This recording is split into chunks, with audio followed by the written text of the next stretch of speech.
Bang, bang.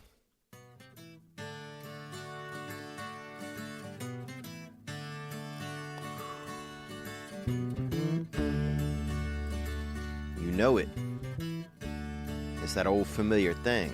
Celebrate living. Celebrate misery. It's that screen door on that front porch. You know where you are, brother. You know where you are, sister. You're home. Celebrate our days. Oh, man. Thank you guys for being here with me today. Happy Monday morning to you. And it is Monday. And it is February 5 in the year 2018. And we are here in outer space. Can you believe that? We're in outer space right now. And everybody's always talking about, meet me at the mall or, GPS. Dude, we are in outer space. We are astronauts.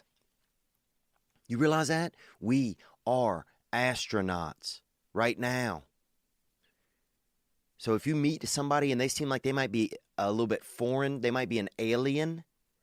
And I'm not talking about an illegal alien or illegal. I'm not talking about anything like that. I'm talking about if you meet somebody and they got this crazy look in their eyes and they seem like something wild is going on, like they're picking their nose, but from the inside of their body without even using their fingers. If they seem geeked up, like the universe is just tickling a feather against the back of their brain stem, then maybe they're an alien. I mean, it's not that far-fetched to think that there could be aliens amongst us. Why? Because we live in outer space, guys. That's why. And if you were an alien and you came here, would you tell everybody? Would you tell everybody you're an alien? Probably not. You probably wouldn't. That's the first right there. I caught it. You probably wouldn't tell anybody you're an alien. Or at least in the past you wouldn't. I think these days, now you might tell people, oh yeah, I am an alien. Because now it's like the me generation. Now you'd be at a party and you'd have, a couple gin and tonics. And next thing you know, you're over in the corner showing one of your neighbors your frickin' tentacle dick or whatever, or showing your, how your nipples can light up. You'd be now, I think if we're going to know if there are aliens amongst us, we will know it soon, because I don't think that people can keep secrets as well as they used to. And maybe that's just me being, a little bit outlandish, but I believe that. I don't think we can keep secrets as well as we used to. There's not a lot of sacredity anymore. Things aren't as sacred. And I know secret doesn't then go to sacred. I know that's not how it goes. I know that those two words aren't connected, but in a way they are. It's there's not a lot of secrets anymore. Everything's out there. All the information, it's all out there. And they say knowledge is power, and I think it is. But I also think some of it's just, you can go on with them facts, Jack. Why don't you put your facts back in a bag and go on back down this mountain? Because we don't want all that around here. And I'm not saying that I don't want to be informed, but I just want to say at a certain point for me, where information starts to beat down on my imagination, where I can't even, where imagining isn't even as fun, adios, amigos, or adios, migos, if you're listening to them rap boys. Because that's where I'm at. Super Bowl is on. I met Gerard Butler. Got to talk to him the other night at the Comedy Store. So, sometimes things are planned. Sometimes God have plans, or a higher power have plans for you. And that's what happened, because I know in the past I'd planned on meeting Gerard Butler, and then I didn't get to meet him. And here he was, bam, him and his buddy, his boy Freddie, and they popped out and said, what's up to your boy? And we chatted for a while, and it was a good conversation. We're going to talk about the Super Bowl. Here's what I'm doing. I just watched the first quarter, And then I decided I'm going to start podcasting. And for me, man, out the gate, this bowl I wasn't feeling as into this Super Bowl. I don't know if anybody else felt that way. It didn't feel like the Super Bowl to me. You know, I'm sitting there and I'm like, man, this is a Super Bowl? It just didn't feel super. It felt like a regular bowl. And that's kind of the vibe that I got. It felt like a regular bowl to me. I was like, oh, is this? It felt like a regular game. And I don't know.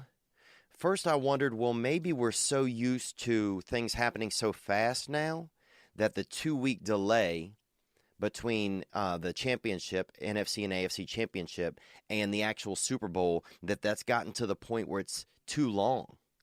That was one of my first thoughts, like, you know, because there comes a time, like, there's a point where everything jumps the shark.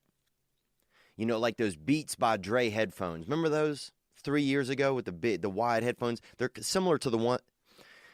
They're similar. They're similar to the ones that I have on in the YouTube. They're similar to the ones that I have on in the YouTube, if you can see the YouTube. You know, these Beats by Dre. But they were the big headphones, right? They were the coolest thing. And then about 3 or 4 months ago, I looked at somebody with them on, and I was like, those are done. Those are over. You start seeing things like that, like, that's not a thing anymore. Those are over. And that's just part of how culture is. It evolves, you know. And suddenly, something's over. And I just felt like that. Like, maybe that's the thing. Like, maybe this 2 weeks is just too long.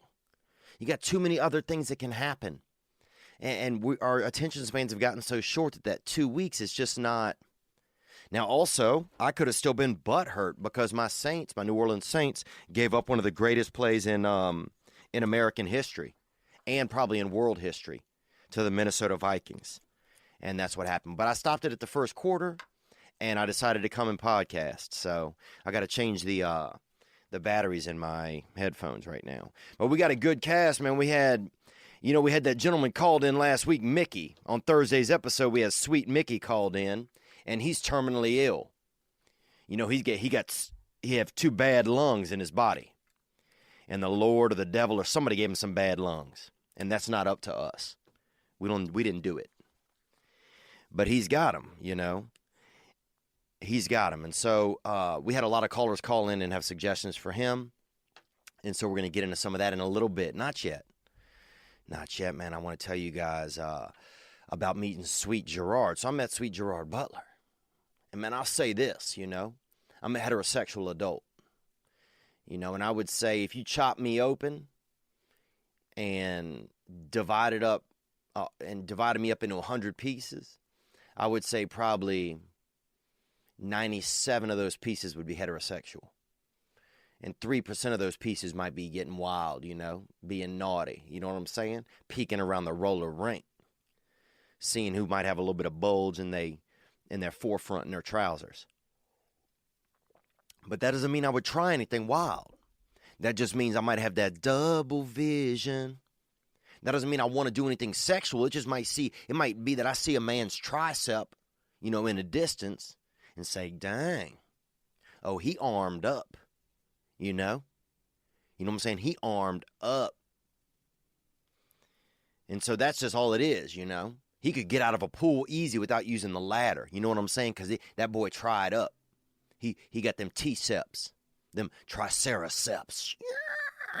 And he out the pool like that without even using the ladder. Just like a damn seal.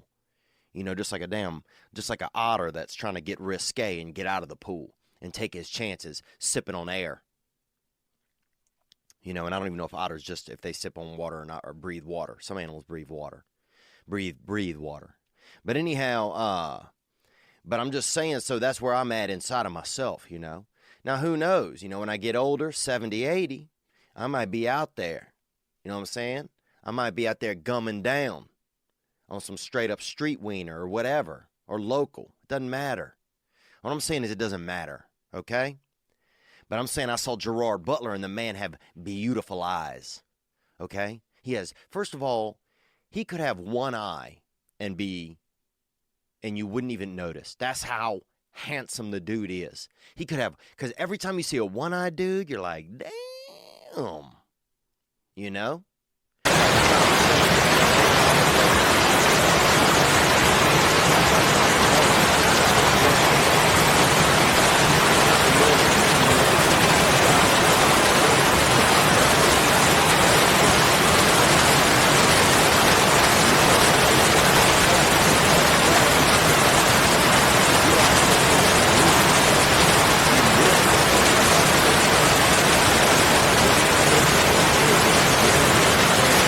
Kind of like no whammies. And it's, but Gerard Butler, I'm just saying this, the man have two beautiful eyes. Beautiful eyes, dude. And you're thinking, yeah, whatever, I've seen blue eyes. Dude, his eyes, I'm telling you this, man. I'm telling you this. From a straight man, for the most part, until I'm 70 or 80, when I might get out there and meet a man. But I don't know that, and you don't know that. And it's okay if I do or if you do. If you get out there and meet a man when you're older, after you've already had a wife and had a family. You know what I'm saying? You've done your due diligence. You've done your job as a father and as a husband. And if you get out and about, you know, and you out there skeeting out with some, you know, fella at the senior center or whatever, that's whatever you want. But what I'm saying is this, that Gerard Butler, he could have an eye patch on, you wouldn't even notice. That's how handsome the dude is, right? He probably is, the dude is 100% handsome. 100% handsome. And he was cool as could be, man. He came out, his buddy came out, we started chatting. We swapped information. He said he was a fan. He'd seen me about 6 weeks ago or whatever. Right before I was on Fighter and the Kid podcast, I went in, and that's when I saw Gerard Butler at the Comedy Store. And they're like, Gerard Butler's in the back of the room. And I was a little bit nervous, but then I just... You know what I'm saying? I let out. Because on stage, I'm trying not to be about my nerves anymore. It's time to shine. You know? It's time to shine. But then he came out, man. We chatted on the front porch for a while. It was cool. And then it was Pauly Shore's birthday last week. It was the same night. And Pauly Shore, man, he turned 50. You know, beautiful man, Pauly Shore. And they had a lot of deviant... they had a lot of wild human animals out at this party, and they had a lot of porn stars and, you know, people with them fancy crotches and, you know, vulvas that can juggle and all of that. They had all them girls out there with them juggling vulvas and all of that, and everybody was out there. And that was at the Comedy Store, and they had a band and some girls on stage singing horrible karaoke. This girl was so bad. And people were like, oh my God, what's this girl doing up there? And then I heard some other girl say, it's probably just some gal that blew Pauly for some stage time. And that made me laugh. Because the truth is, it probably was. And it was a great time, man, and it was nice to see. I mean, Pauly Shore grew up in the Comedy Store. Can you imagine? Dude, if I'm there for 3 or 4 hours, man, you could get anything you want at the Comedy Store. You could get joy. You could get pain. You could start a family. You could buy, you know what I'm saying? You could gram up if you need a couple grams of this or that. And I'm not naming chemicals. So if you're thinking of something, then you can think about what you want. But it's that kind of place, you know? It's that forbidden kitten. And you go there and you put both your hands out and you pet that poissé. You feel me? Because that's the kind of place it is. It's that forbidden kitten. And whatever your forbidden kitten is, you can get out there at the Comedy Store and you can catch that cat. Because that's the kind of place it is. But good to be here, man. I made myself some coffee. Dude, I went to the, right by my place over here. I live in Los Angeles, and right by my place over here in Los Angeles, they have a graveyard where Marilyn Monroe is buried. And now, Hugh Hefner's finally in the wall next to her. And that had been like, I think he'd bought her a grave site a long time ago or something, and they'd planned to be buried right next to each other. And I've been there a bunch, probably about 10 times over my existence here in Los Angeles. And finally I get over there, and both of them they were both, shelved in the wall. It's that mausoleum style. And both of them are shelved up in the wall. And it's pretty cool. Yeah, I wonder if in the future, like whenever they have graves, like if you go to a cemetery, if they'll just have like a thing where you rub your phone over it and it shows you who it is. And a video maybe even that they get to leave. That'd be wild, huh? I think about that kind of stuff sometimes, about the future, or, I used to think a lot about, I used to have a lot of visions and stuff about things that could happen.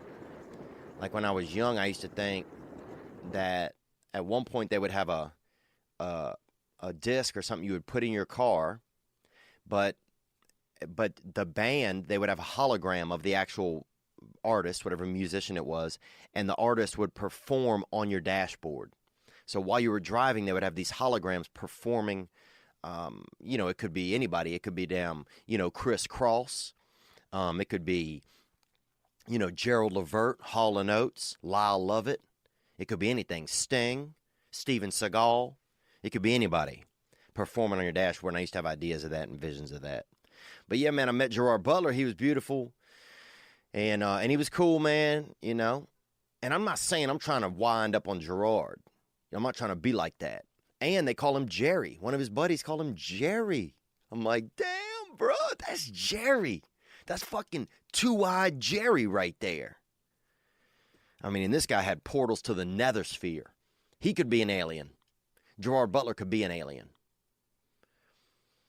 And it's like, are there aliens out there? A lot of questions already in the air, guys. Are there aliens out there? Do Gerard Butler need two eyes? Dude, I'm just telling you, man, I'm not trying to be wild. When I was growing up, I had a friend that he had nice blue eyes, and I always was jealous. Because, look, let's be honest. Blue-eyed people are doing well. You don't see a fucking homeless dude with blue eyes. You know what I'm saying? You don't see some dude out there, jaying out behind the Shoney's, Some guy self-skeeting in a van out there by himself out there, outside of a Widespread Panic concert, all hopped up on ecstasy or something and fucking a damn grilled cheese sandwich in a van. One of those vans with a ladder on it. Where's the ladder go? What the fuck? Talk about hooking a ridiculous accoutrement to something. Hey, here's a van. How can we make it look cooler? Let's put a fucking ladder on the side of it. Guess what? You go up the ladder, you're on top of a van, you idiot. Why don't we hook a water purifier on the side? That's cool. You know what I'm saying? Why don't we put a paper towel machine on the side? Right? In case you're having one of those crazy days where you got wet hands and you're standing outside of a van. Some of the shit they put on there, we don't need all of this. Let's put a soap dispenser on the side of the van. Actually, that's kind of cool. Because if you milling around a van a little bit too much, dude, you can, you know what I'm saying? You wouldn't be surprised if you came in a little bit dirty. We tried something a little different this week, man. I decided to not have, usually I got Shy Chris Perez, and that's my Latino sidekick who's here affiliating and helping out. And I got Corey Kaz, who does the editing. And I got Bud Galloway, who came to fix the studio up this week and make it bigger, which he did. Also, he didn't clean up anything, and he hit all the cables. So, basically, it took me fucking 2 hours to set this shit up. But, what am I going to do? Try and be grateful. That's it. Be happy that at least anybody wants to come and help out and be a part of things. That's it. That's it. That's it. Because I'm not going to be an alien to myself. I'm not going to be an alien in my own life. When I start just holding too much regret or too much judgment, that's when I feel my inner alien key up. And that's when I want to climb up that van ladder. Maybe there is a good point, when you're just standing outside of a van and you're like, fuck, man. I can't take it just, being outside of this van anymore. I'll see you motherfuckers later. And then it's just like, and you're just on top of the van. Whatever, man. That's what's been going on. But I met Gerard Butler, beautiful two-eyed Jerry. They called him Two-Eyed Jerry. They had a train hit another train in Amtrak. And I'll say this, man. That's the risk you take on the track, baby. And I hate to say that, but that's the risk you take on the track. And I've been on Amtrak, man. And they had a dude on there one time I remember something was in his eye socket. He could put a lit cigarette, in that in between his eye and that eye meat that's right under your eye, and he could inhale it that way. And that was wild. And we would watch him do that at night. Me and my brother, we used to take that train from Hammond, Louisiana, all the way up to Chicago, Champaign-Urbana. And my grandfather would pick us up there. And then he would drive us over to my grandparents' house where we would spend some time. And then my grandparents didn't want me to come anymore, and they just wanted my brother to come. And so, but that's life. You know, sometimes your grandparents don't want you. You know, what are we going to do, bro? We're going to move onward. That's it. But that game is rocking right now. That game is rocking. So I think here's what I'm thinking about doing. I'm going to check in with the game real quick. You're not going to notice because I'm going to be right back, and I'm going to watch a little bit more. When I folded out of the game, it was 9-3. Somebody had missed an extra point, and that was Philadelphia. And Philadelphia is that city of brotherly love, you know, and it's very much like New Orleans. They got that vibe. You know, they got that African American culture. They got that black vibe. They got that, you know, real things are happening. People's out on the streets living life. You know, they got some good food. They got some gunplay. You know, you got a lot of whites hiding in the distance. You know, it's similar city work. Now, it doesn't have, Philadelphia is more like that. You know, they got that historical kind of aspect. I think Thomas Jefferson up there. Who else from Philadelphia? Probably, who else would be from Philadelphia? I don't know, man. Somebody else. Other people, you know. But it's a wild city, and I know they're excited, dude. I went to this party one time in Philadelphia at night. And it was a bar, but it was like in a house. It was pretty bizarre. And they would stop the music, not joking, between every song and do the Eagles fight song, whatever it was. And Lord knows if somebody did see an eagle up there in Philadelphia, they'd shoot that bitch down and eat it. I mean, and I'm amazed that that's still their mascot. You know, I'm surprised it's not the TV dinner. You know what I'm saying? But they set up in Philly, man. They had these dudes was like trying to get me to hook up with one of their friends. You know, this girl, and they're like, "Yeah, man, take home whatever. I don't know what her name was, Sheila or something, or Shayla. Take home Shayla. You know, she's a real slam pig." And that, I guess, meant somebody who was sexually active. Somebody that's a slam pig. And I never even heard of that. You know, somebody being a slam pig and somebody being sexually active like that. But here's what I'm going to do. I'm going to check in on that game. You're not going to notice. I'm going to be right back in just a second, and I'll be able to update on how I felt so far in the game. But so far, here's what I felt. I felt like it didn't feel like the Super Bowl to me. This is after the first quarter. I'm excited to see Tom Brady out there. That feels exciting. I thought that long shot that Philadelphia took into the end zone out the gate, that was exciting because, you know, you see some of these young quarterbacks, even though Foles isn't brand new, but you see these guys get in there and they get nervous. You know, and you see Tom Brady out there, and they just had a video of him kissing his son, you know, which I think is fine. I think you don't see enough of that. I mean, it might have been a little wild because Tom was laying down. That's the part that made it wild. You know, but I think if you want to kiss your son a little bit, that shit was a little bit Roman, really. That shit got a little bit ancient Rome on me. You know, it had that Targaryen. They was looking a little Targaryen there suddenly when, you know, his son leaned down and kissed him. And it looked a little bit like the father was like Tom Brady had died. There was a lot of things going on there for me when I saw that video. And if you haven't seen that video, it's Tom Brady kisses his son. His son comes over and kisses him, and he said, "It's not enough." He said, "That's not enough. I want that championship kiss." And look, dude, if my dad, I'll be honest with you, my father never won shit, dude. And actually, he borrowed, I remember, about $70 off of me when he died, right before he died. And when you $70 off of a damn 16-year-old or 14-year-old or whatever, that was probably 70% of my retirement. You know, and he borrowed that money off of me. And look, I'm just saying I'm just saying this. If Tom Brady's my dad, dude, I would kiss him.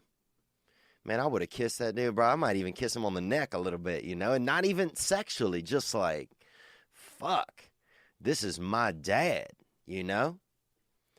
Just like Russell, it's like, you know, when you got them hitters out there, there's something different about them. I mean, that's like Russell Crowe. If I were him, I'd wear sunglasses because somebody would steal one of that dude's fucking eyeballs.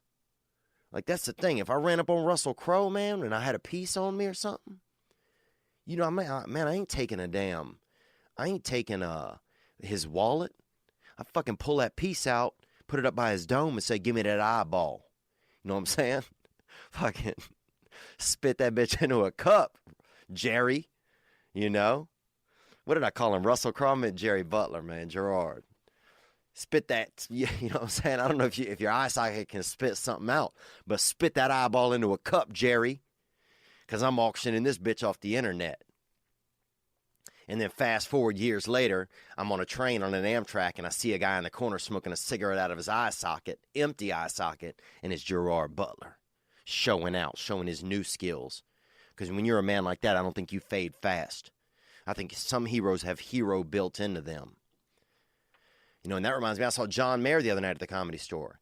And I know I'm name dropping in this episode, but it's just crazy. I got into a conversation with him. We talked for about 8 minutes. And I'm not bragging. I'm not fucking whatever.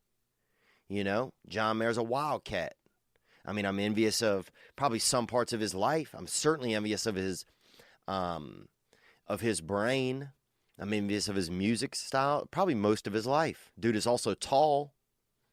You know? But here I have a funny story about John Mayer. So this was about 12 years ago. I was working as a tour manager, and that's basically where you carry the guitar and drive around a musician. And it just so happened that the musician was a friend of mine. This actually might have been about 14 years ago. And the musician was a friend of mine. His name was Josh Kelly. And so next thing you know, I'm driving Josh all around the country, and he hired me as his tour manager because I was his friend. And we had a great mutual friend. Anyway, so next time on that tour, we met John Mayer because John's music was coming out the same time as Josh's was. They were just both breaking as artists. And then we met John Mayer, and a lot of my friends, I was at a party, and that's where I met John Mayer at. And I had been listening to John Mayer's music because I was listening to all these breaking artists at the time. So I see him at this party. I know who he is. A lot of my friends who were at the party did not know. He wasn't the John Mayer that people know about now, as popular. And so I was like, and I met him there. Anyway, fast forward 11, 12 years. I'm at the Comedy Store one night, and John Mayer and Jeff Ross are friends. And he comes walking around the corner, and I just like bump kind of chest to chest with him. And I was like, hey, John, I met you. And before I could finish, he goes, I met you on Lafayette Street. He said, yeah. And that's where I'd met him at. I'd met him about 12 years earlier on Lafayette Street. And here he just remembered it. He got that wild brain. Some people have that. They got that hero circuit board. He could be an alien. Now, I wouldn't put it past John Mayer to be an alien. And I don't mean that in like a negative alien or something. I just mean that as a basic regular alien. Because the man has a lot of skills. I've seen him do stand-up comedy. He's pretty, he does a good job with that. But he just has that brain, he's got that brain that's on that next level. He's like, we're all using a push mower and he's running on a weed whacker. He's just got one of those wild brains. And I think if there were aliens amongst us, that's probably what they would have. Because that would go under the radar. If you see something out in the distance, with 4 arms, we already shoot things with antlers. So even if something shows up with an antler, it's fucking clock, It's taking a couple slugs to the dome, you know what I'm saying? It's all of a sudden, for every, buck or wildebeest out there, it's, every night is Detroit. Every night is Detroit. Or every night is Chicago or New Orleans for them, for those animals, because they could get popped all the time. But anyhow, he has that brain. He just remembered, And then we talked the other night for a little bit, and it was we just talked about like dating and relationships and that kind of thing. But anyhow, just a crazy week, man. That's just and that was this weekend. That was Thursday and Friday night, and that was this weekend. But I'm gonna check in on the game. I'll be back in just a second. You won't notice, and I'm back. Wow. So that was that halftime show. That's what I saw up until, and some good offense out there, man. The game's looking pretty tight. Philadelphia just looks fearless out there. Like, they don't look like there's a lot of intimidation, that these are the Patriots. You can see the Patriots' age a little bit showing. Brady still is, the guy's 6'7", so he's throwing from, it's like throwing from the second floor of a building. So he have that, that ability. Even when he's throwing downfield, it's like he's throwing downhill all day. He can throw a 30-yard pass and it's downhill. He just has that, he's got that ability.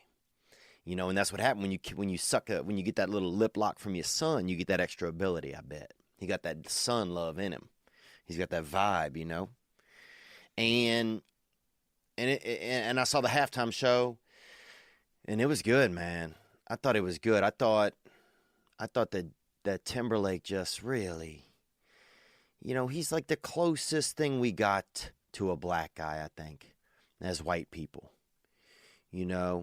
I used to think it was Michael Rappaport, but it's not him. It's I think Timberlake's the closest. When I was young, it was Rappaport was kind of that guy. You remember he was in a lot of he always played the black white guy, or the white guy in the black in a lot of black shows. But Timberlake's he's the closest thing that we got. I think he's the closest thing that we got. I thought he did a great job of just entertaining, and I thought he heated up as it went on. We started off, he seemed a little bit, he looked, he seemed however old he was, and by the time he got to the end, I'm like, damn, this boy, he might be about 14 now.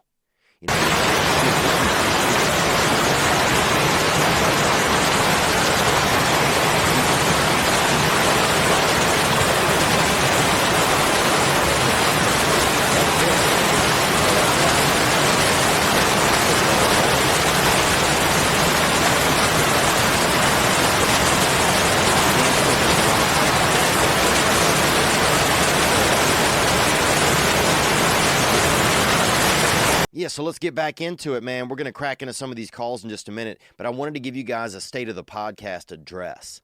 And that's just basically kind of like what's going on with the podcast, where we're at, and what's cracking. Overall, things are going really good, I want to say that 100%. The listenership is up. We're getting, we're up to like a decent number. We'd love to get to try to get to more subscribers on YouTube. But I wanted to talk to you about some of the stuff that's kind of going on and some of the stuff that's going to be happening, And really, it's just trying to get back to the simplicity of when the show started. And that's something I wanted to do this week, was just kind of, just be here by myself doing it. Because that's really what it's all about. And I wanted to thank you guys for your support and for, just for, a lot of calls. A lot of guys calling in about some real things that are going on. And, and it helps me stay grounded and helps me think about, people's lives outside of my own. Because that's when I'm the best as a person, I find, when I'm not thinking about myself. Because, I have that infection. I have that infection of ego. And it's built into us. And that infection makes me think about myself a lot of times. So I just want to let you guys know that this is going to continue to be a safe place. I'm going to get back in and check in the voicemails again, so that I know, exactly who's calling in and what's going on. It's a buddy of mine's brother. Sorry, my phone's hooked up. And we're going to keep, a lot of guys were here whenever we started. A lot of those OG, Tom from North Carolina, One Leg Pat, JP, Animal Guy.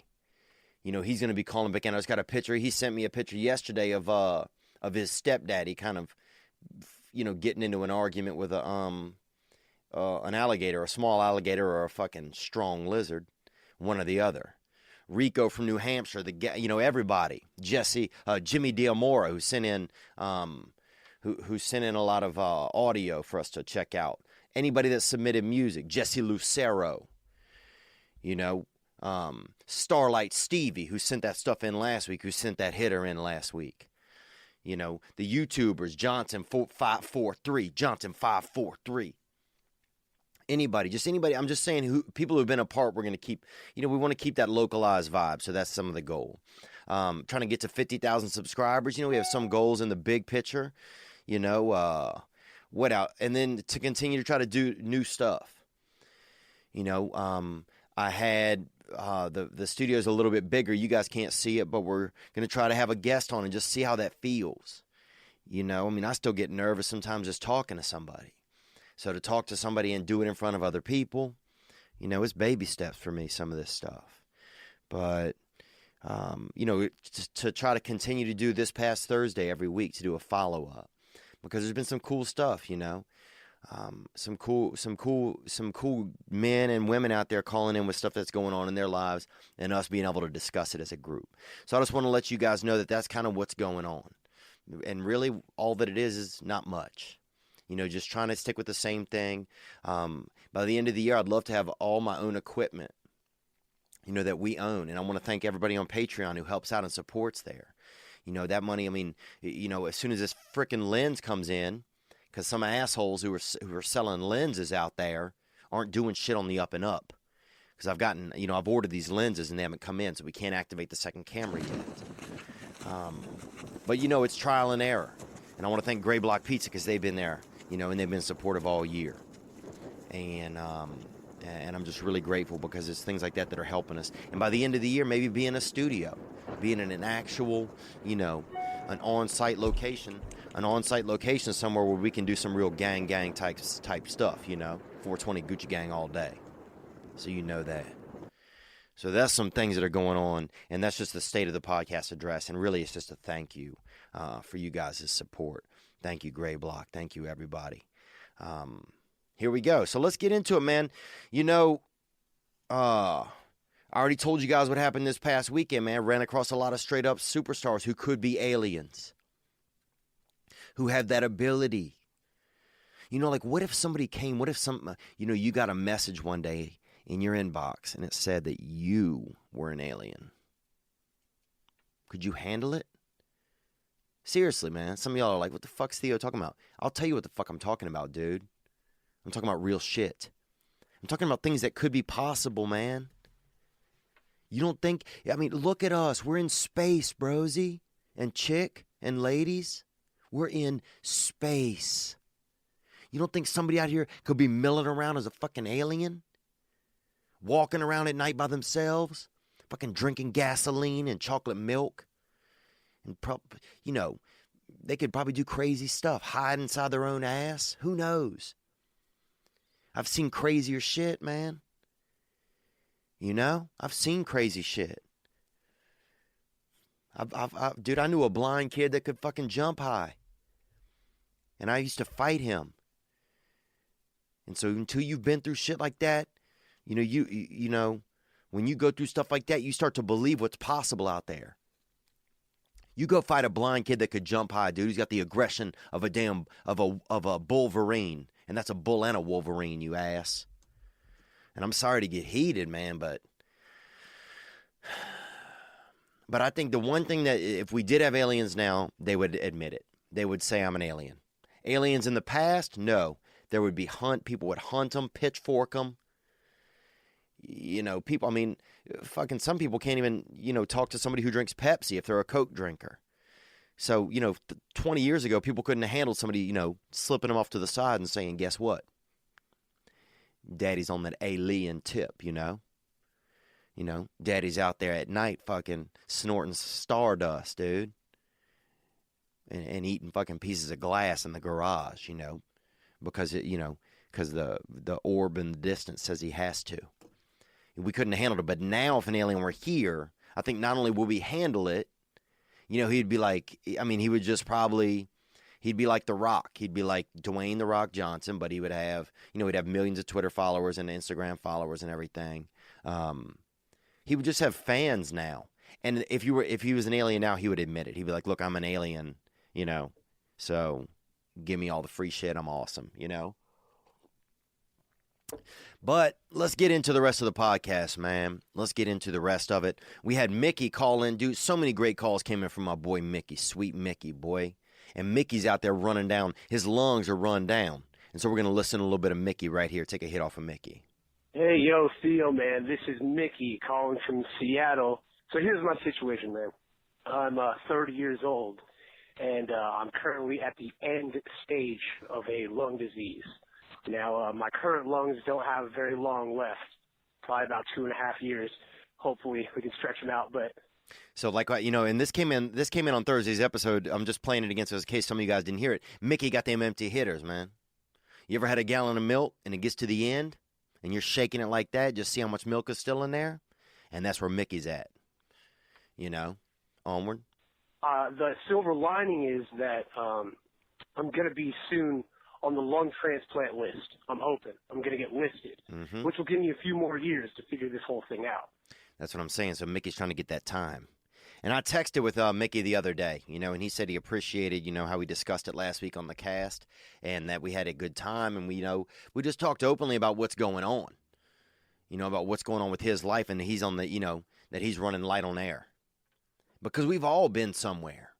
We've all been running a little bit light on something, But Mickey's got them ticking. He's got them tickers in him. And those things are just tick-tocking the whole time. And so he's hoping to get on that transplant list. And I know that that's a special moment, man, when that happens, that you get on that list and you have that, you have that hope. And we're certainly going to wish that for you. And I even texted Mickey. I said, look, man, we'll try to find you a lung through the podcast, Because there's been some callers out there. Fucking my boy JP down in Alabama, he's only have one leg. So he probably wouldn't, I'm not putting words in his mouth, but he probably wouldn't mind, coming in on fucking, one fucking, air tit. You know what I'm saying? That lung. Let's hear a little more, Mickey. And it's been a really difficult time, and I've been single through it. My question to you, man, is during this difficult time that's really ruined my confidence, I wanted to ask you and the viewers what they think. What are some good steps that I can take to start boosting my confidence and my self-worth? There you go. Man, and you know what this makes me think, man, honestly, is that it's so wild that we are in a time where men are struggling so much with their self-confidence and self-worth. That even it's like no matter what is going on. I mean, here is Mickey with a real ailment. This is something that is probably very rare. I remember when my sister needed a liver, it was, one in like 1 million children was born with the issue that she had. And I don't even know what Mickey did. I don't know. Some people blow through their own stuff. You might, if he's out there fucking huffing gas or something or doing that kind of shit and blowing through his lungs, then that's different. But if this is something that, that came into him by nature, then that's another different, and that's more real. But, here you are, you have this thing going on, man, and you're dealing with the same stuff still. It's just wild. It's wild that, that it's like no matter who we are, that sometimes there's so many problems that are, that just connect us all. You could have somebody out there with no head or no arms and legs, and they would still be worrying about self-confidence, and these sorts of things, man. And it just, I don't know how it makes me feel. Man, it makes me feel, I guess, a little bit, I don't know if I want to say, not ungrateful, but it makes me feel a little disappointed maybe in myself.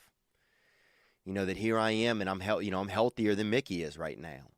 And that I'm not taking all the steps I could take all the time to try and boost my own self-confidence and stuff like that. Even though I know it's not one of those things that's, that's always easily fixable.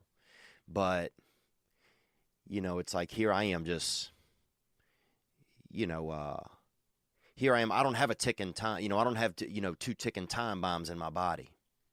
I'm not on the clock.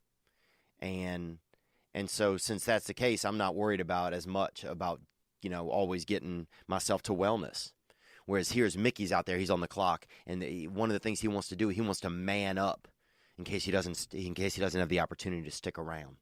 He wants to defeat that self-confidence, you know? And, you know, man, it's just, I can't imagine what you've been through, but some of our listeners have some thoughts for you and some suggestions, and we're going to crack in a little bit that right now. Here we go, Mickey. Yeah, it's Ricky Dickey from Pittsburgh. Oh, and this is Ricky Dickey from Pittsburgh, and I've never even, I don't know, I guess that's your real name. I'm not even sure, brother. I don't think I ever called anybody Ricky Dickey. Onward. I'm calling in to talk about our boy Mickey and the lungs. And I think his best bet might be to find someone with, another ailment, someone that needs a kidney or a liver, or they need lungs, and they could breathe life into each other. No pun intended. Well, I mean, it seems like obvious pun intended right there, but you know what, man? You might be right. You know, it is funny how if you have somebody that has some of the same issues, that it brings you together. And that's one thing that sharing issues does, man. When we're able to share, like, what makes us hurt. You know, when you're able to share that with somebody, it's crazy how it brings you together. You know, I've noticed that in brief moments with dating and stuff like that, when I'm actually able to try and voice what is going on, what scares me, that it ends up, instead of thinking, fuck, I'm going to say this and this person is going to hate me, or this person's not going to care about me anymore. Instead, it just makes them understand me. And so much care usually comes out of understanding that it's fascinating. So you may be onto something there. You know, that sometimes you can see what you know the feeling of, and you see it in somebody else. And if you're able to be a good partner for that person because you can understand them the best, because you're saddling up on those feelings and riding that similar vibe, whatever it is, every day. Now, if you're talking about just mix and matching people, that's Frankensteinian. You know what I'm saying? If you're talking about finding somebody with a one leg and somebody with a different leg and matching them up, then that's wild. You know, that's just, it makes sense if you're charting, if you're, doing a drawing, and if you're trying to, if you're doing a human puzzle, a puzzle made out of humans. But it doesn't make sense realistically, I don't think.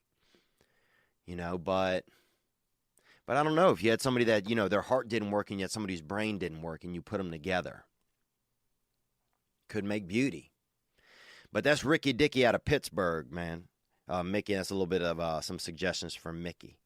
And also, I know I'm going to be in Tacoma, and I'm going to be in Tacoma, and I'm announcing it right now, the 15th and 16th. That's Thursday and Friday, and that's outside of Seattle. And Tacoma, and we're going to try to get a date for Mickey because, in the rest of his call, if you listened last week, he talks about he wants to have more confidence. He'd like to fall in love. He'd like to meet a lady. And he wasn't talking about sex. He wasn't talking about, just reaching down into some moist, touching that moist. He was talking about being out there and maybe looking for some love. He was out there trying to get up in that, that baritone maker in between those ribs. And that's the heart. So just a lot going on in this, man.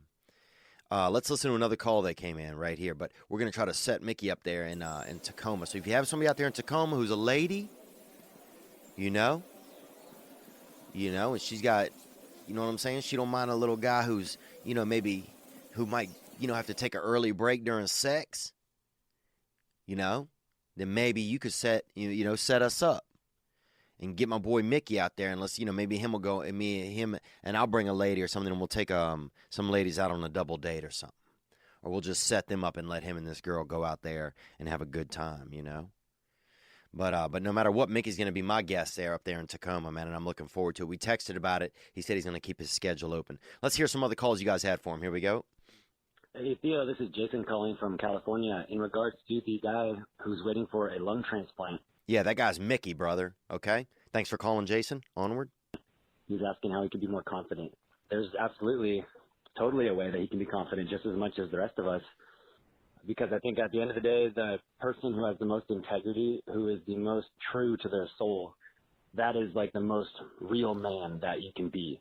And if you're ever in the presence of a person who is just authentically empowered with no guilt, with total integrity, and total devotion to just doing the right thing for all who are involved, there is a sense of energy that person carries that even a very large, confident bodybuilder would have to kind of recognize that.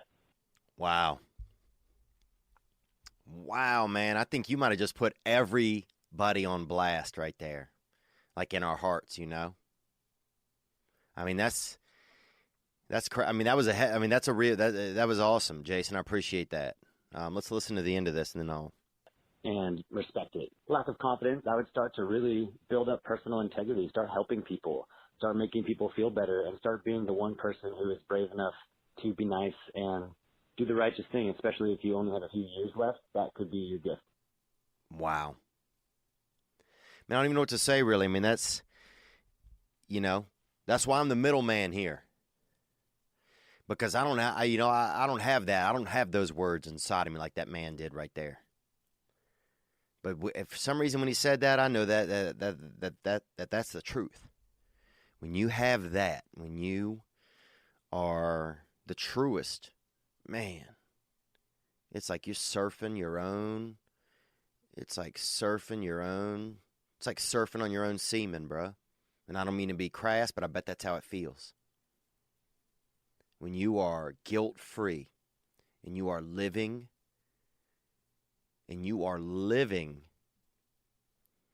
the place where you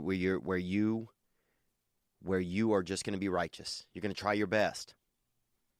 You know, now the problem is when you do that, it's just that's when that ego starts taking hits off of your righteous after you doing the right things and starts telling it, oh, I do the right things. You know, and that's where the ego comes in. But man, to live clean and free like that, and maybe I'm talking because I've never done that, you know? I mean, I've never lived completely, you know, out of debt emotionally or out of debt spiritually. You know, I'm in spiritual debt. You know, and I'm not coming at you in like a religious way or anything, but I just know in my heart that, you know, that there's, you know, I got a couple of outsiders living in my heart. You know what I'm saying? But I know that that's the right answer. That if you build up that integrity, man, you build up that 100% that people can smell that on you. Let's thank you for that call. Let's take one more. Here we go. Yo, what's good, bruh? This is Pennsylvania Pete. Pennsylvania Pete. I've never called anybody that. Let's hear more. I'm calling in response to your boy, Trick Lung Mickey. TLM, baby. And if you want to see the call specifically from Mickey and my thoughts on it, that's on YouTube's out there. Onward. I'm not in his personal situation, so I can't say how it would be to overcome, you know, the fear of death in such a short time span, and then how to talk to women. But I feel like, you know, the best bet for him to do would be to accept it as quick as he can. Start joking about it, right? And then once you start joking about it, you know, I don't know if you'll ever be able to really accept it, because I think that's the thing that everyone, you know, has troubles dealing with, you know, the fear of dying. It's so scary. But, yeah, the best thing maybe to just, you know, come to terms with it. And then. Well, I mean, look.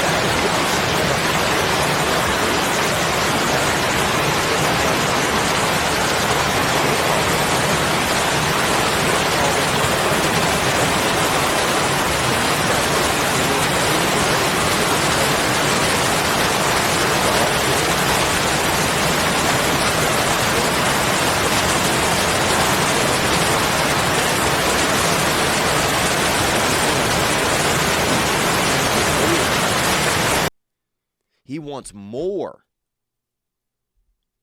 than his present lungs can hold. You know what I'm saying? He wants to double down on his own life. That's what he wants to do. He's willing to take that risk.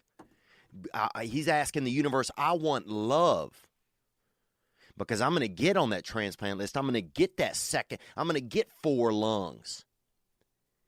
Fucking Tricky Mickey's going to be a damn amphibian come 2022.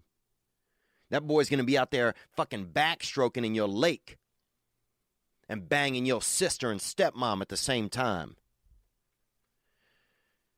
So freaking, I mean, Pennsylvania Pete accepted and moved. I mean, like, I feel you. It sounds like he's accepted it, though. It sounds like he's accepted it. Maybe you got to accept Big Petey. Maybe you got to accept, maybe you sitting around your room looking, you got 3 or 4 sisters or siblings in the house, female siblings, and you thinking, oh, damn. Maybe you scared that somebody with as much integrity as Sweet Mickey has out there, that when he gets sucrosed up with them new airbags, that he's going to come to your house. And he's going to give you a bunch of nieces and nephews, because that is a lover boy. So you might be living in fear, Pete. Anyway, I didn't mean to get fired up, though. I do appreciate everybody's call, and I always do. Let's take one more. Let's hit another call here, man. Here we go. What's up, Theo? This is TJ, and I'm calling in about that Mickey was running on them, fuming on them low tanks of gas. Yeah, I feel you, TJ. Thanks for calling, dude. You honestly sound like you have less time to be alive than Mickey, bro, to be honest with you, bro. No shame. And look, and Mickey and I texted the other day about joking around, and he was cool, man. He said it was, he laughed, and he'd been having a laugh, and he'd been sharing this experience with his friends. And look, that's where I'm from. So sometimes if somebody's like, man, you joke about shit that's too real, well, guess what? I didn't choose that for myself always. And I do know that it is a problem that I have. Sometimes I do joke when things shouldn't be joked about, But I mean, I grew up, man. My dad was 70 when I was born. You know that. My sister had a liver, was not on the liver list. I mean, she laid in the crib, dude. She was green and yellow and different colors for 5-6 years. Had so many scars on her body. Looked like a damn, looked like a scarecrow. Looked like the child of a scarecrow. So my first thoughts growing up was that everybody's dying. I'm not trying to glum anybody out, but I'm trying to let you know where some of my sense of humor comes from. So you don't think I'm just out here. That's where my sense of humor got made. That if I wasn't able to find some joy in that, and going up to my dad and not knowing each time if he's alive or just, resting. He'd have friends come over, both of them fall asleep on the couch. And I'm thinking we got a carbon monoxide leak in the house. But the truth is, both of them are just in their late 70s. And they just were having a conversation, and one of them didn't talk for a little bit, and both of them dozed off. But TJ, man, you sound like you might need a spare lung, but let's hear more. Thank you for calling, TJ. My best advice would be maybe if he could go on one of these dating sites, these online dating sites, and just kind of explain his situation, so whoever knows his situation right off the bat, because the worst thing you can do is get, attached to a girl and get really serious with her, and she wants to spend the rest of her life with you, and then 2 years down the road and you're dead. I hope that doesn't happen, you know what I'm saying? But I think that would be the best thing, to just explain your situation. You're going through a hard time, you want some companionship, and yeah, man. Anyway, that's my advice. Love you, podcast, bro. Thank you, TJ, man, and I love you, bud. I'm sorry, I've been a little fired up this episode, But and look, here's the thing. TJ brings up a good point because, look, Mickey, I'll tell you this, brother. We're all on dating apps. Everybody's out there on them. So that's not like, I don't want you to think that. And look, man, I'm not trying to. I can't imagine what you're having to deal with, Mickey. Here you are sharing something that's the realest thing. Somebody turns on the egg timer turns an egg timer on inside of your body. And here you are sharing that with us and letting us talk about that and think about that, and even joke about it. And so I want to say thank you for letting us do that. But the thing is also, I don't want you to think you're missing out on some magical universe where, air capable people, people that are fully air capable are, out here just dating and, and everything's easy peasy. Part of the problem is things have changed now. And so we're all out here on these electronics. We're all kind of becoming alien to each other. You know, speaking of aliens, we're all kind of becoming alien to each other. So, you know, it is tough. It's tough out here for a lot of people. But, you know, I'll say this, man, a lot women, and this might be a weird way to look at it, but women love a project. Women love a man they can rescue. Women love, you know, and women also, this is a dark way to put it, kind of women love fucking death and murder and stuff. Every woman I know has seen every episode of Dateline ever. I mean, I secretly think that women want to get murdered. And I don't mean that in like a, you know, a Me Too or any of that time's up. I'm not talking about anything like that. But I think that women secretly have this fascination with, you know, getting almost murdered. Let's say that.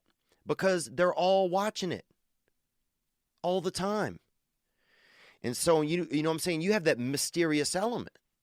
If I want to be mysterious, I got to fucking put on like a, you know, a dark bonnet or get a hammer or something. But if you want to be mysterious, Mickey, you just roll up. You know what I'm saying? And your freaking lungs, I mean, you know, roll up with a picture of your lungs. Fucking show her that picture. Like, look, baby girl, these things.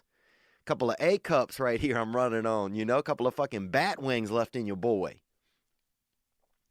So why don't you and me, you know, why don't we see at least how deep my heart is? I mean, you can make a pickup line that could be deeper than anything. Like, hey, honey, my lungs don't work, so I'm going to have to smell you with my heart. You know, so I'm going to have to hold your scent in my heart. And that's that third lung, man, that heart. You know, that's that lung that holds, the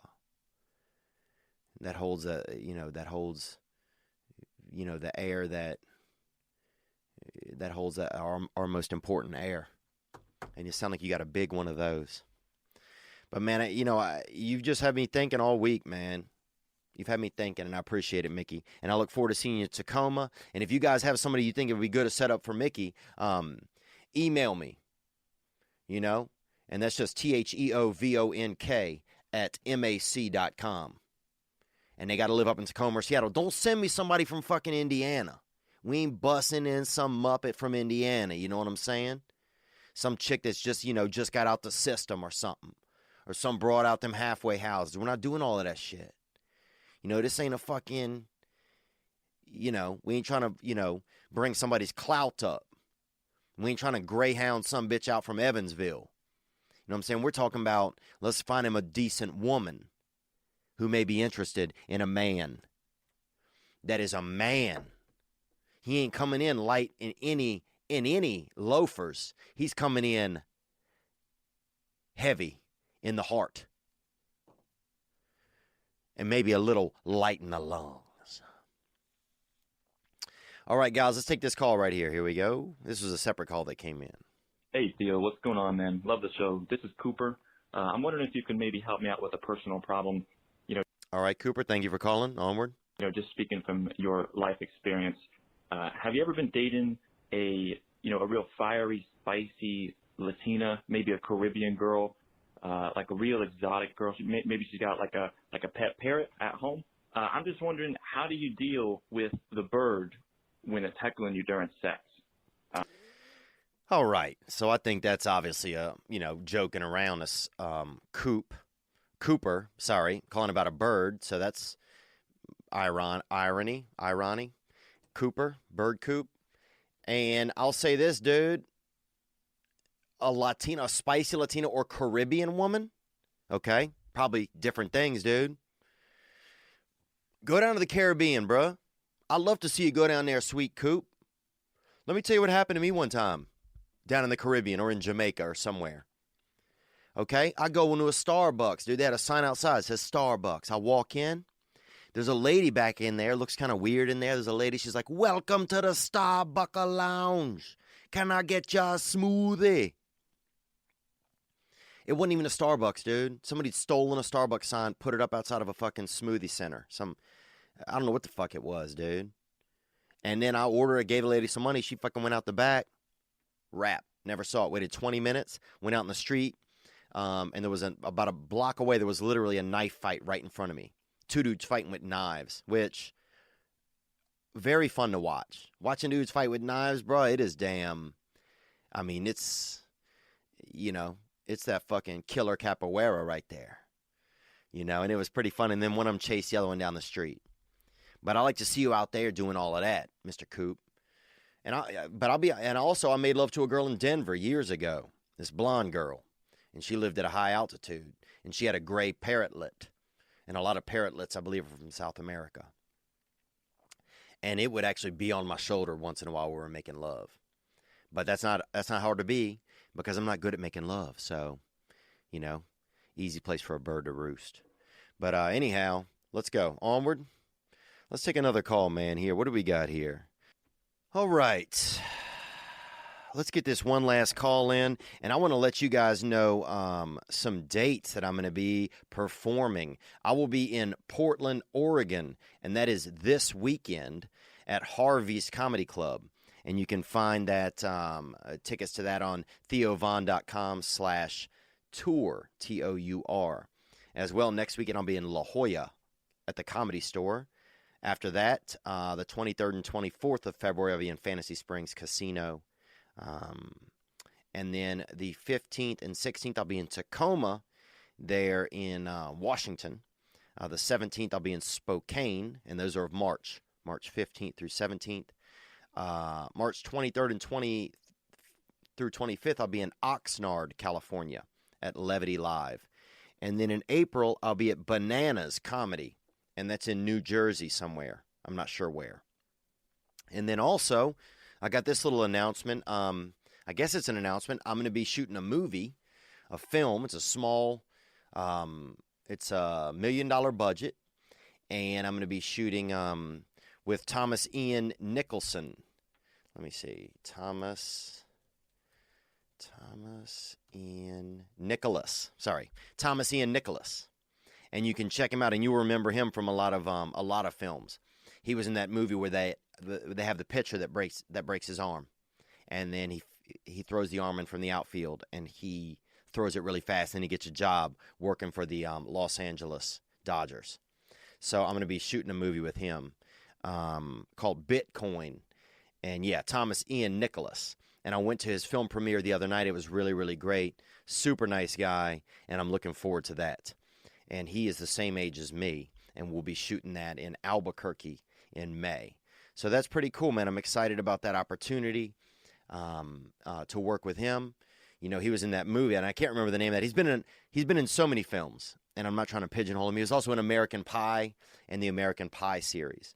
But I don't watch a ton of films, and that's what I remember him from. But so, yeah, it should be cool. Should be cool to do that. I'm looking forward to it.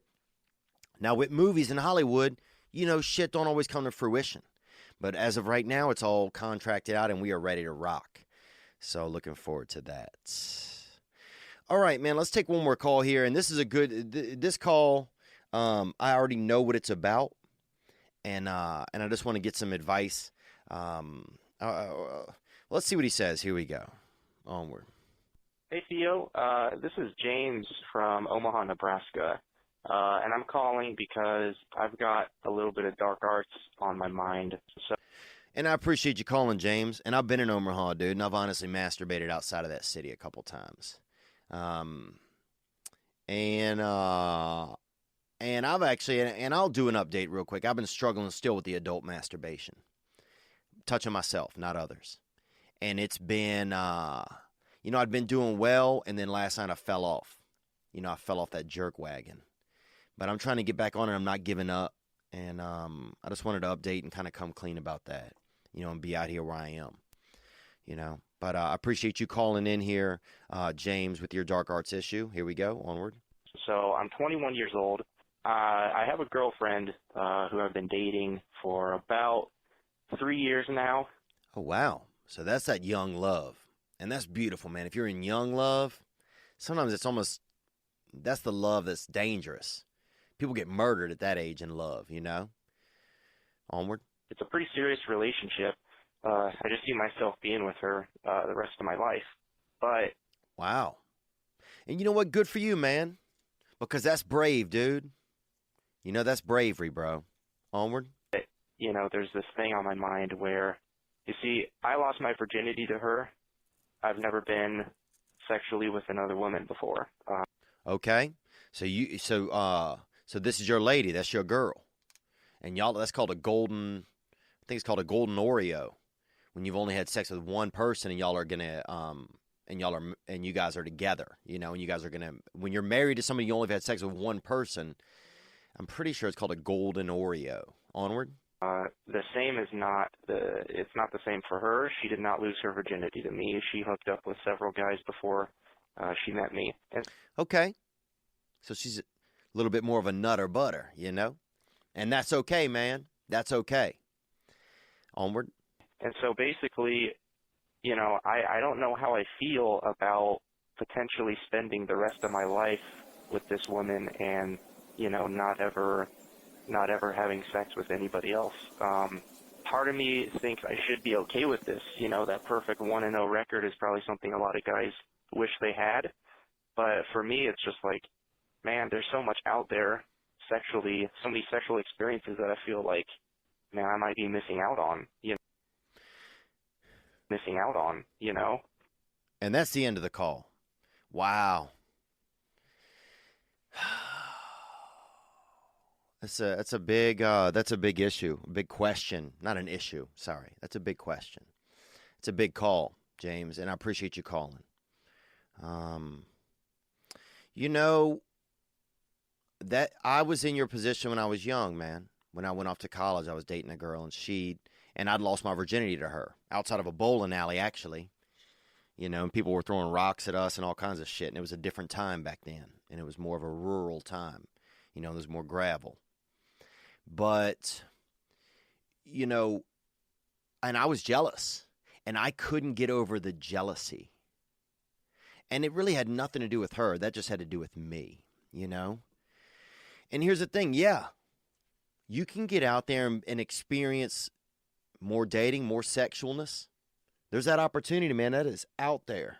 That's out there for you if you want it. But there's something nice if you love someone that is hard to find again. It's hard to find. You know, I believe that. I believe that is hard to find. You can't just always fall in love. You can date somebody and make a relationship, but you can't always fall in love. Like, that's really the tough thing. So I think you have to look at what you have. Is the grass greener out there? I don't know. Now, I hope you're not you're comparing things to pornography. If you're doing that, you got to hold that line, bucko. Because the things that happen in pornography are not happening in regular people's sexual activity. You know, you see pornography and it's, it's all that action. And they got elbows and titties and, people with, freelance buttholes and all kinds of activity. But in real life, dude, it's fucking awkward. And, somebody just had dinner and they had capers and they got a belch and it's fucking, you had a Pepsi and there's dog shit in the corner of the room and there's, there's a lot of other, there's the reality. But you know what? I think I honestly do think that this is a question that other guys might have more experience with. If there's guys out there that have only ever, been with their spouse, if there's guys out there that, were in love and had a love and left it and had an experience and do they regret it? I've made a lot of bad decisions in my life when it comes to sex. I have not had a healthy sexual relationship with myself. I haven't carried myself with a ton of integrity. To go back to one of our callers earlier talking about integrity, what Jason was talking about. This one's a tough one for me, man. So I'm going to put this one out to our callers, and I'll chime in on this one next week because that's a real deal. That is a real deal when you're out there. And, I had a girl that I was in love with in high school. And, you know, and I lost my virginity to her. And I lost my virginity behind, you know, a bowling alley standing up. And people were throwing rocks and all kinds of shit at us. Very Gaza Strip, if you will. And, but I remember being jealous that this woman had more partners than I had. But it didn't have anything to do with her. That was all on me. So the jealousy, if you have jealousy, it's your thing. Now, how do you handle that and deal with that at your age? Who knows? You know, I don't know. I didn't handle it well. I was angry at her. I resented her.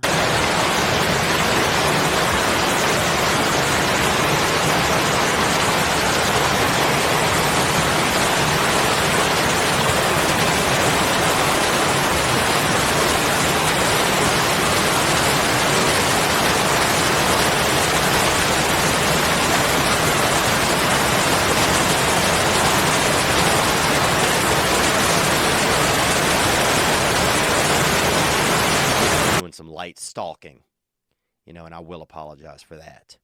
But let's put that one out to the callers, man. We'll put that one out to the callers. If you have some suggestions for James, 985-664-9503. That is the hotline. I want to thank everybody that's been a part of the podcast, that's been helping. We do have exciting stuff happening for the next year. Things are slowly going on. And I'm just grateful to be here with you guys. I'm going to go watch the end of the Super Bowl. You know, I was going to watch and come back and talk to you guys again, but, you know, I feel like we've had a good episode. There's been a lot of information, you know, I feel like maybe, you know, and kind of coming full circle about aliens, I feel like maybe we're becoming aliens. You know, maybe we're becoming aliens. And I think that's why part of me wants to tell James just to stay in there and work it out with your lady. You know, that's why part of me wants to say, you know, like, let's find a couple of options, or let's find a girl, at least a date for my boy Mickey. You know, because, man, we're letting love go. We're giving up on it easy.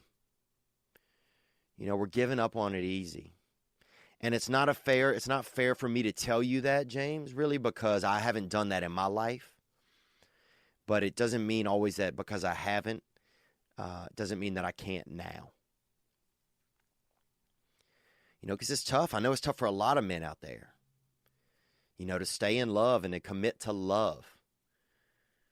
But damn, maybe that's our battle these days. Because we are becoming aliens and alien to the things that make us human. Connection. And I feel it. I'm not accusing anybody of it. I mean, I am guilty as the rest, man. We out there in these emo streets, man. We out there in these love streets. But we're not alone, bro. Gang, you feel me? All right, man, I'll see you guys in Portland this week. I'll have an episode up. Thursday, I'm going out of town. I'll have an episode up Thursday. We'll follow up and put these calls out to James. And you guys be good to yourselves. You know what I'm saying? You know, you probably deserve it. And if you don't, we'll start asking ourselves, how can I deserve more? And how can I have a little bit more integrity? Because that's something that we can all gain. And thank you guys for the calls. Thank everybody. You guys be good to yourselves, man. I'll talk to you soon.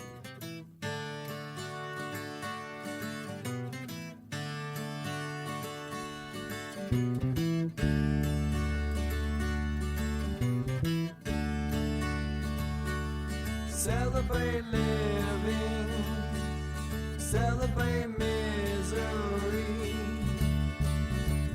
You know that soon we're gonna die. Let's have some fun while we all die. Celebrate dark days, celebrate all your pain. All of your demons exercised. Let's have some fun while we all die. Ladies and gentlemen, I'm Jonathan Kite, and welcome to Kite Club, a podcast where I'll be sharing thoughts on things like current events, stand-up stories, and 7 ways to pleasure your partner. The answer may shock you. Sometimes I'll interview my friends. Sometimes I won't. And as always, I'll be joined by the voices in my head. You have 3 new voice messages. A lot of people are talking about Kite Club. I've been talking about Kite Club for so long, longer than anybody else. So great. Hey, sweetheart, here's Theo. Anyone who doesn't listen to Kite Club is a dodgy bloody wanker. Do you know what I mean? Hi, I'll take a quarter pounder with cheese and a McFlurry. Sorry, sir, but our ice cream machine is broken. No! I think Tom Hanks just butt-dialed me. Anyway, first rule of Kite Club is tell everyone about Kite Club. Second rule of Kite Club is tell everyone about Kite Club. Third rule, like and subscribe wherever you listen to podcasts or watch us on YouTube, yeah? And yes, don't worry, my Brad Pitt impression will get better. This episode is brought to you by Gray Block Pizza. Gray Block, for that pizza you need. This past weekend,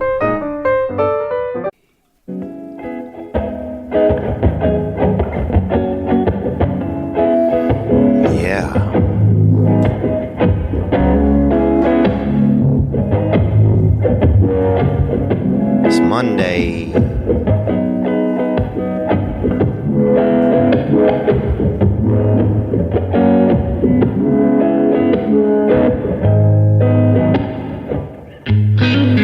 And some of you guys might have recognized a little bit of that riff right there. And I wanted to get you guys a gift since I didn't get to talk to you on Valentine's. And that's that gift right there. And that's from Tiny Sandhu. And that's that magic man, that Pied Piper in the distance. You know, he's that he's that wild soldier who's just firing arrows at us, beautiful arrows from far away. And that's Tiny Sandhu. And he sent that to me on my inbox for Valentine's. And he said, give this to the people.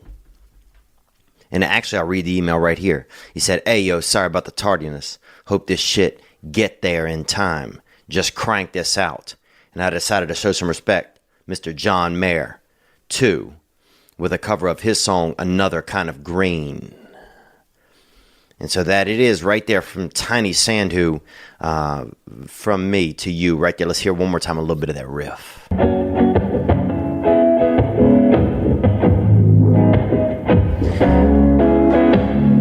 That sound, if you notice, it sounds a little bit like a pigeon trying to learn to swim a little bit if you listen to that. You know what I'm saying? Take that vibe in as you're hearing it.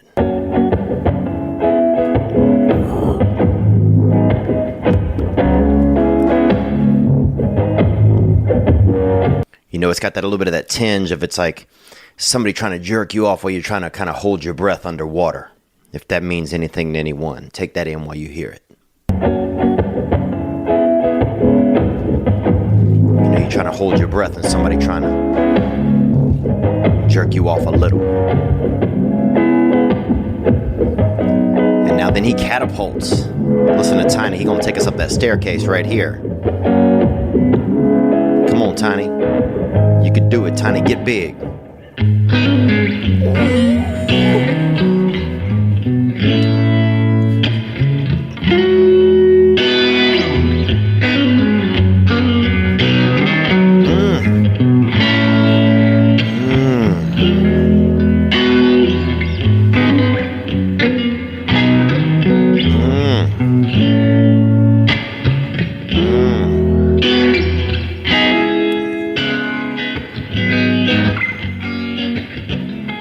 That's that Tiny Sandhu right there.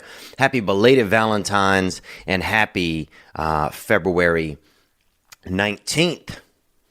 And that last riff there by Tiny, man, he just, you know, when he really blows up there at the end and he just lets it all hang out, it sounds like somebody just putting kind of just lukewarm caramel onto a baby's back. If you'll hear this one more time, take that in while you get this. There he comes in with that knife. He got that jar. And that's that creamy right there. And Tiny putting that creamy on that baby's back. Cream that baby up, boy. Put a little bit of chunky on his soft neck. He's spreading that sweet peanut butter, spreading that sweet caramel onto a baby right there, and that's that beautiful hitter right there from Tiny Sandhu. Good to be back with you guys. Sorry I didn't get a Thursday episode up, but you know what? That's how life does it. Had a crazy week. We're doing we got a pilot for Comedy Central, and I'm grateful. It's a digital series. They're putting us on the digital network. We're going to put it out there.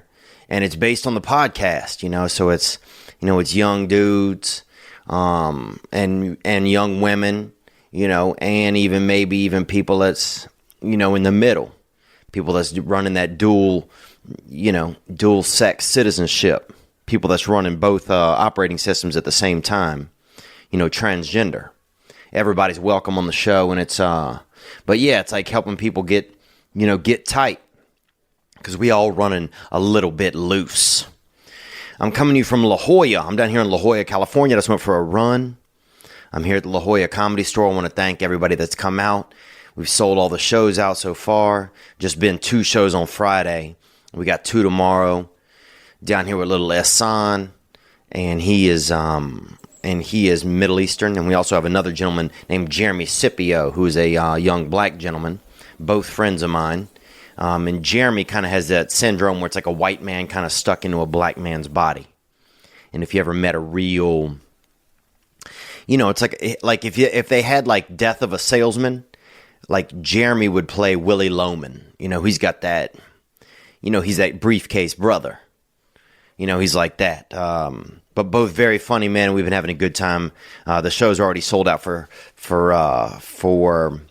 the rest of the weekend, hopefully. So I'm coming to you guys, and it's beautiful, man. The sun is hitting this bedroom right now. I just went for a run. Man, La Jolla, you go for a run out here. Everybody's beautiful. They got tits and ass, and, I saw a girl had a chin implant that was at least a fucking, a small B cup. I'm like, damn, that she got them chits, them chin tits, and she had them. And so there's just beauty running up and down. My goodness. You just see all of it, and people putting, slickener in their hair and gelling their bodies up and getting outside and letting people kind of see their skin, and you can see pets. Even the pets are fucking beautiful. Even the pets are damn. I think it was a Bichon or something, or an Australian Terrier, and that thing had some hips on it, to be honest. And I don't look at animals like that. I never have, but that thing had some hips on it. But good to be back, man. Good to be with you guys. I want to update you on a few things. We got the Hamster Rancher video. It's just been this past week, I didn't get time to rest. I booked too many comedy sets, and I was shooting a pilot all day, each day, and then I had to take a train down here to La Jolla. And, I'm grateful. I'm grateful to be busy, but that lifestyle is fast. It's fast, and at the same time, I'm trying to keep my head above water, and I just last weekend, I forgot my medication at home. I don't know if anybody's ever been without their medication, but man, you'll get bent out. The first day, if I don't take an antidepressant, the first day I'm okay. I don't notice it. But that second day, boy, they could have a bunch of birds outside, and all I'll hear like a, I'll hear like an angry crow. They'll have a bunch of sparrows chirping and doing the Lord's verbal diligence. But I'll hear like an angry crow, like half a mile away. And that's what sometimes being off the antidepressants does for me. Makes me all bent out. Makes me, just real on edge. Like I'm living on, my brain is living on an inline roller skate. Those inline roller skates where the wheels are in a row?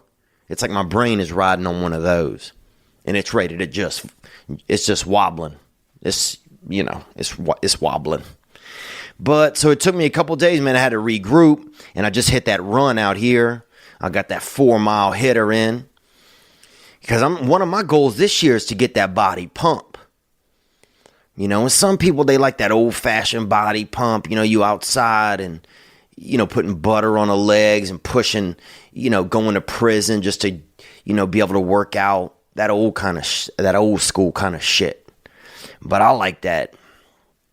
You know, you go to the gym, you get that maybe 70-minute workout in, and you get that full body pump. I like my whole body to feel pumped up. You know, some people want that one muscle group. I want that whole body pump. You know, I want to feel like my skin kind of lifted off the bone a little bit. You know, I want to feel kind of light in the legs. You know, I want to feel like, I want to feel my balls kind of bubbling up by the top of my sack. You know, I want to feel that body pump. I want to feel that warmth. I want to feel it inside of me. So, yeah, I'm down here in La Jolla, and it's been good, and thank you guys for your support. Had a good time in Portland last week. Some people wrote in, like, Theo, what happened in Portland? What was going on? And I didn't comment much on it, you know. And then, you know, I thought more about it, and I'm like, well, some things, you know, I should comment on, and some things I shouldn't comment on. And, you know, I had a good experience at Arby's. You know, we had a lot of great people come out. A lot of people came. I mean, I honestly, I want to put some photos up. I probably had 10 people that came out. It was their first time ever at a comedy show. You know, and that's pretty amazing, you know, just to have that opportunity to be somebody's inaugural experience. But we just had an issue one night on the stage. It was I think it was a third show on Saturday or something. The MC was just going through a tough time, and he and I got into some differences backstage, and he just, you know, he just said some offensive stuff, and then he brought me on the stage, and so it was just awkward, you know. And I'm not. Look, I'll take responsibility. Like, I probably, you know, could have been kinder to him off stage, maybe, or I could have recognized maybe if he was going through a tough time. You know, I don't think I was as keen as I could have been. But yeah, so then it was just awkward. So this dude's like, you know, F-bomb this, F this guy, fuck Theo, blah, blah, blah. Then I got to come out and perform. So it was the strangest thing I've ever been through. You know, I've never had an issue at any comedy club I've ever been to in my life, ever. I'm trying to think of one issue that I've had. Maybe, you know, people in the audience being wild. One lady bought a snake one time down near El Paso. One lady bought a rattler and let that bitch loose because it was her birthday or something, or, her brother's quinceañera or something, and they setting it off, and they let a rattler loose at that club. But outside of that, I've never been involved in anything at a comedy club. You know, one time, actually a long, long time ago, me and a gentleman did get into an argument. He was in the audience, and I got into the crowd and had to choke him down a little. You know, give him that light choke, bruh. You know, give him that fucking hard scarf, you know. And the problem was, while we're sitting there wrestling on the ground, I had the microphone with me the whole time. So we're arguing, fighting, rolling around, and the whole audience can hear every little part of it, you know. Even to the point where, you know, when you like, you know, when a fight stalls out and the two dudes are just like, let me go. You let me go. I'll let you go. Let go of my hair. You let go of my hair. Let go of my, all right, 1, 2, 3, boom, right? And then everybody lets go. The audience was listening to all of that up close because I had the microphone right there with me. So, man, by the time we stood up from that, the audience was howling because it was like they were behind the scenes on a fight, you know? They were behind the scenes on a fight. So, but yeah, that was the thing. The guy's like, fuck you, you know, Theo's a fucking asshole. And he brought me up.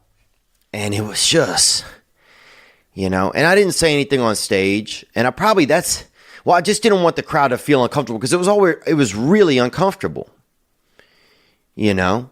And I know the guy's probably going through, you know, the dude had, you know, he hadn't been having a good weekend at all. And he was, you know, he was opening up the show, and I'd asked him not to use profanity at the front of the show because, you know, I drop some.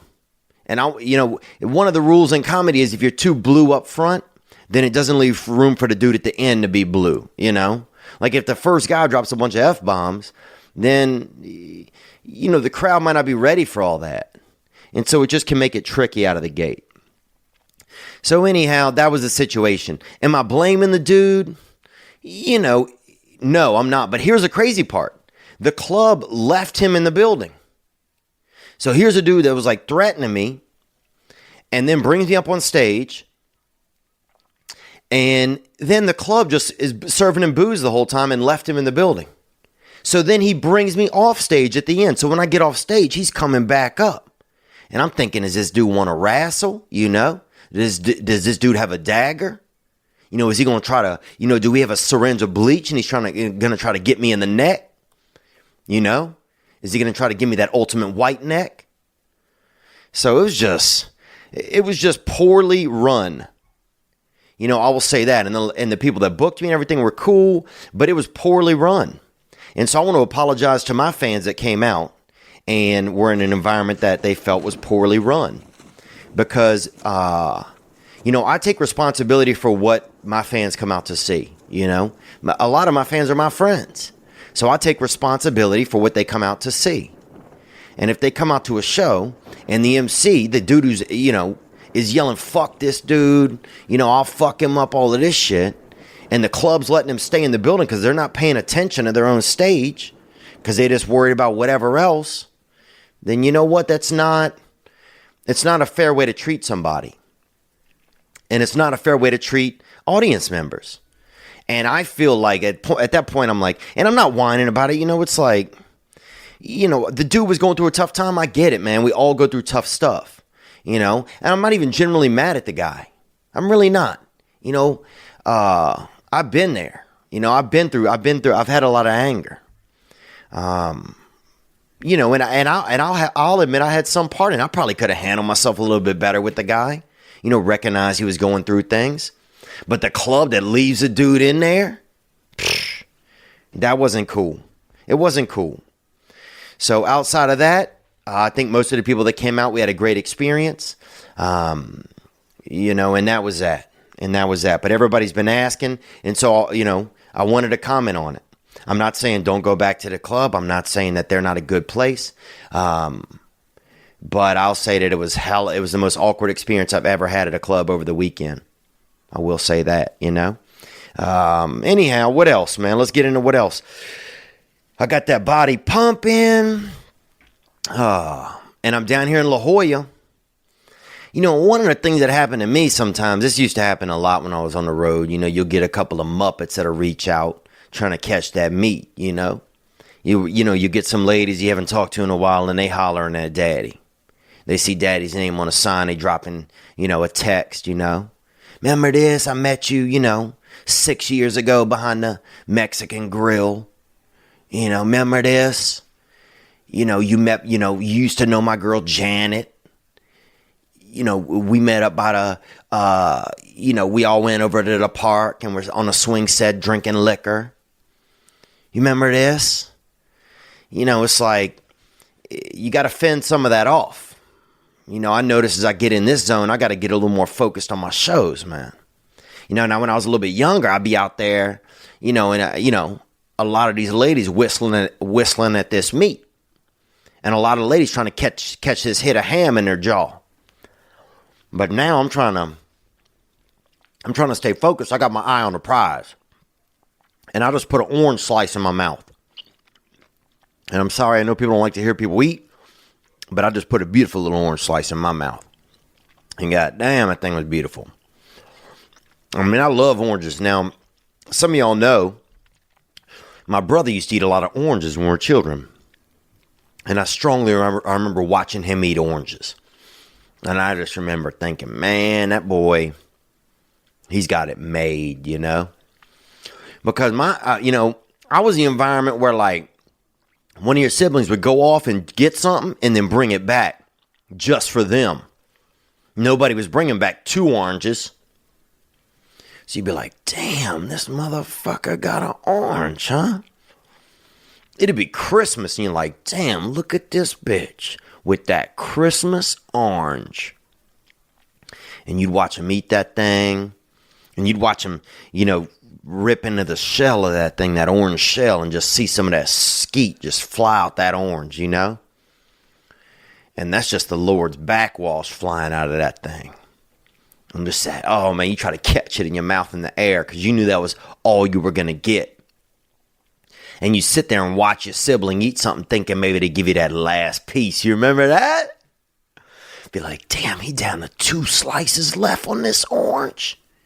Oh, I know one of these gotta be for me. And fucking nothing, bro. Nothing, man. Those are the old days, man. Those were the old days. But yeah, what else, man? I'm down here in La Jolla. It's beautiful. If you haven't been to La Jolla and you want to go to a good place, a lot of people come out to Los Angeles and stuff to, do holidays. Get that La Jolla in. This thing's fire, man. This thing is fire. And, I didn't chime in over Valentine's, and I just want to express my love, man. Thank you guys. Thank you guys for all your love and support. We had a call come in about Valentine's. We're going to get into that. We're also going to get into, we had a call come in from, somebody considering adult sexual prostitution, maybe light prostitution, service work. We're going to get into that. We're going to discuss what state would win if all the states went to war, which could happen. Which state's going to win it all? That's what I want to know. And I got some ideas, and I know you guys do too. Some of you guys hit the hotline. And as always, if you have any thoughts or comments from this week's episode, you can hit the hotline 985-664-9503 and comment on whatever we have going on. I want to let you guys know that's it. Let's go, man. Let's get into it. This was a call that we had come in about Valentine's. Here we go. Theo, it's your boy Scotty J down in West Palm. Scotty J down in West Palm. And I have spent time down in West Palm. And last time I was there, I won about $800 at the casino there, at the Hard Rock Casino. And also, one of the first girls I ever met off of Tinder, I met down there in West Palm. And she ended up getting married years later. Onward. Wanted to give you my story about how I almost died on Valentine's Day back in Love hurts, brother. You almost died on Valentine's Day? Love hurts, man. That's a fact, Scotty. That's a fact. Onward. Died on Valentine's Day back in 3rd grade. So I was getting a piggyback ride for one of my homies in school. This bigger black kid named Jason. Whoa. And right there, I'm going to stop you, man. I mean, piggyback ride, probably the least safest form of travel after Greyhound bus. You got Greyhound bus, and then I think you go to piggyback ride. It's like, you got Greyhound bus and you go to piggyback ride, man. So this is already out the gate. It's dangerous. You riding on a brother. Onward. I said let go. He didn't hear me. I let my hands go. He didn't let my legs go, and I smacked the ever-living shit out of my head. The only thing I remember much of that day is waking up in the nurse's office and then them telling me to ride my bike home. Okay, already got a couple issues in his Valentine's story. First of all, he heard you. He heard you say don't. He heard you say let go. He didn't want to let go, man. Because the funnest thing to do when you're young is to have your boy struggle. And if he can, suddenly he giving you that reverse wheelbarrow, he giving you that dirty dancer, where he's just holding you, he got your legs up behind his rear waist and he's dragging your hair along the ground. He's giving you that free salon visit. He's just dragging your hair through the dirt. And next thing you know, your head hit the ground and you end up in a nursing office. Onward. My brother told me I hit every garbage can on our street. And when I got home, I couldn't really speak much English. It sounded like a little bit of gibberish. And I couldn't open my hand to take the Advil from my mom. So she rushed me to the hospital. And when I got there, I threw up everywhere immediately walking in. And they took me right back and took care of me. So I guess the moral of the story would be, if you got to go to the emergency room, throw up as soon as you walk in. They got no choice but to take you. It's not a bad thought. Puke as you enter. I mean, that could work for a lot of places. Your stepmother's house, your aunt-in-law, any of those places, man. Puke as you enter. So, yeah, man. I mean, honestly, it don't sound like that fucking bad, dude. People get murdered on Valentine's. People come home and find their spouse getting, holed out by a big brother, So, I don't know if this is that bad of a circumstance. You hurt your head in 3rd grade, brother. I mean, I appreciate the call. It's risky. Piggyback, one of the riskiest forms of travel, dude, and we all know that, man. And it's a gateway also to homosexuality. And I'm not saying homosexuality is bad or anything, but I'm just saying it could happen. It could happen. And that's it, man. That's what's up there. You know, dude, I'm running out on this beach. I can't even tell you how nice it is down here in Florida right now. Or La Jolla. I'm looking out and I just see, I see the trees and I see the beach and it literally looks like Florida. It looks like Florida, man.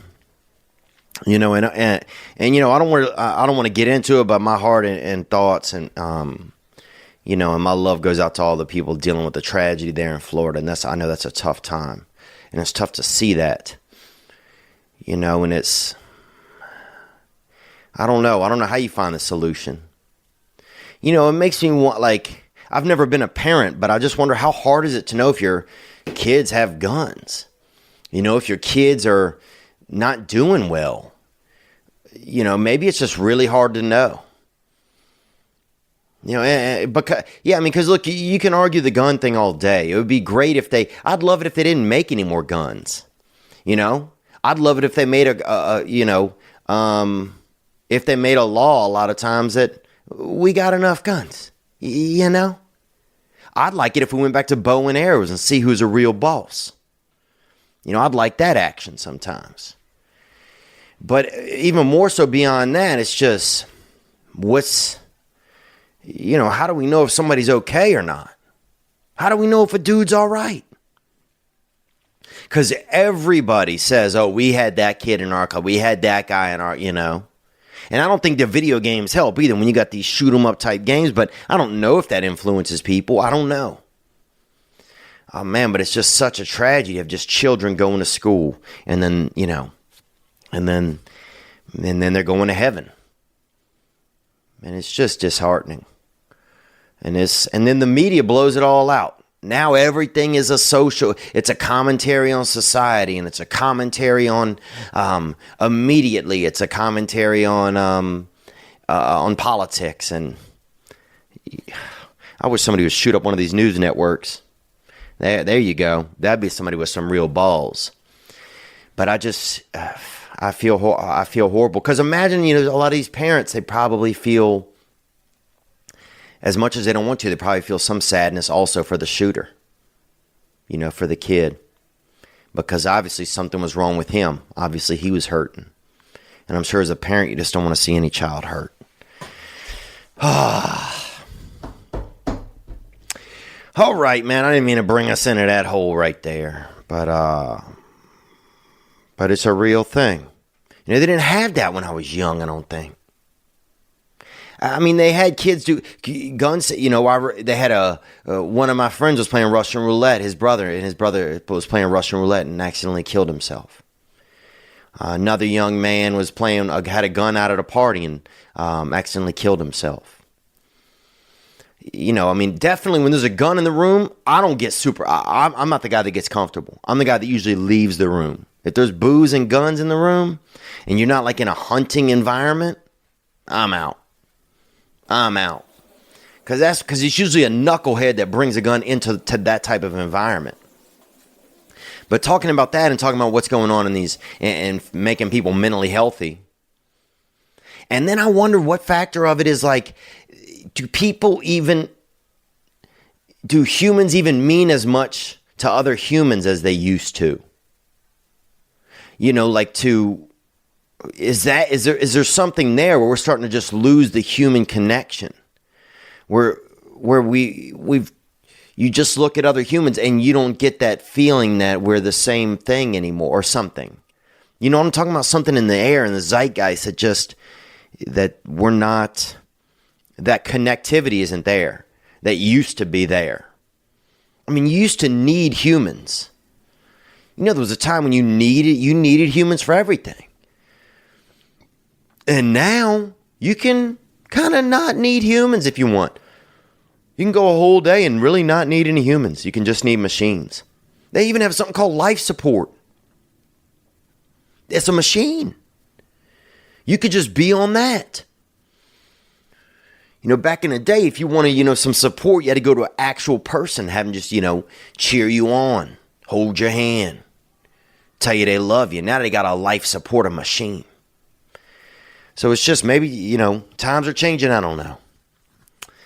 I don't know, man. It's just a lot. It's a lot if you let it be a lot, I guess. But I guess, what I try to do instead right now, I'm just trying to embrace what's going on, embrace, the things that are exciting. I got to ride down on that train yesterday. They had and I'm not going to say that this gentleman was a gay man, but he seemed predominantly gay. Kind of an older black gentleman dressed up. And he asked if he could sit on my lap. And look, I don't want a senior to not have a place to sit down. And I said, he goes, I know this is going to sound, crazy or surprising, but the train is so full. I was wondering if I could just sit right here by you. But by me, he kind of lowered his buttocks and his, upper leg onto my leg. I'm like, that's not by me. I'm thinking that's on me. And so I was like, well, I'll get up. You can sit down. He's like, no, I don't want you to not to have a seat. We could probably make this work. It was just awkward, man. And then he when it was obvious that it was uncomfortable for me, he meandered down the train and found another man who was more willing to get into all of that. And but it was a nice ride. It was a good ride. So let's talk about this, man. Let's talk about if America was, because people are getting separated. You got to keep them separated. That's starting to happen. Because places are so different. Places live by different ideals and what means something to them. Things are getting separated. And I don't blame it. I don't think that the congruency that a lot of, there's this whole agenda kind of thing that pushes this, we're all equals, we're all the same, but it's not the reality. It's not the reality. And I think there's people that just want that. I think there's some people that believe in that, and they believe that in that because their perspective of the world is that we are all the same, and everything in their little world, it makes sense. And then I think there's other people, it's like, that's not what's going on. It's a great idea, but that's not what's going on. And I think people are, kind of getting back to or finding things that make them, will start to take pride in things that are more local. There's been more local news has been watched in the past year. Did you know that? And that hasn't been the case for probably 10 years. I'm sure it's been on the decline, maybe 20. People are just trying to get back to their roots a little bit, find things that are real to them, find things that they know are accurate in their life, and latch onto those a little bit more. And so that's why I think you could see the states. I think you could see an all-out state versus state war. And who would win? Where would that start? What would that even look like? What would that even look like? Would your state have a chance? What would that look like? We had a couple calls that came in, and I'm gonna pepper those in with my own thoughts and ideas. Let's start off with one of those. Here we go. Hey Theo, it's Chris calling from Waldo, Maine. Waldo, Maine. I'm sure everybody pull a Where's Waldo on it, and I dressed up like Where's Waldo one time for Halloween, more than one time, before everybody else did. Everybody got onto that shit for a while. I did that shit when I was in 8th grade. And my boy Tickly Todd drank some gasoline at the gas station. Because we were also on mushrooms and he had to go home early. Onward. Thanks for calling, Chris. I'm just calling about your topic of the states going against each other in like a war scenario. And basically, my idea is Maine, my home state, would be most likely to be successful in this situation because of all the wholehearted people here, Okay, you saying Maine's going to be successful because of the wholehearted people? This isn't a bake-off, Chris. Okay, this isn't recipes aren't coming into play. This is a war, brother. This isn't who got the most pecans in their, in their basket. Wholeheartedness ain't going to help. This isn't who owns the most episodes of Little House on the Prairie on cassette. Let's hear more. We have dairy farmers. We have lobstermen. We have everybody out here. So, bro, y'all got milk and shellfish. Two of the most things that people are most allergic to. Dairy and shellfish. Y'all going to have gout and diarrhea, bro, by the end of the first battle. Let's hear more. I once knew a lobsterman. He was fishing out there, and he was baiting the trap because there's bait bags that go in the lobster traps. And he broke his finger on that fishing boat. He drank himself a gallon, I think it was, or a half gallon of coffee brandy, and he was good to go. It's their medicine out here. So you give our war force a little bit of coffee brandy, some half and half milk from our strong dairy farmers, and I think, honestly, we would succeed. Succeed at what? Succeed at seasickness? You just named one man who broke his finger trying to fish. So I got to say, out of the gate, Maine would be out. I've been up to Maine. It's a lot of people growing their own weed, arguing with the cops. And the cops are also at home growing their own weed. Okay, I spent some time off Islesboro Island out there, John Travolta country.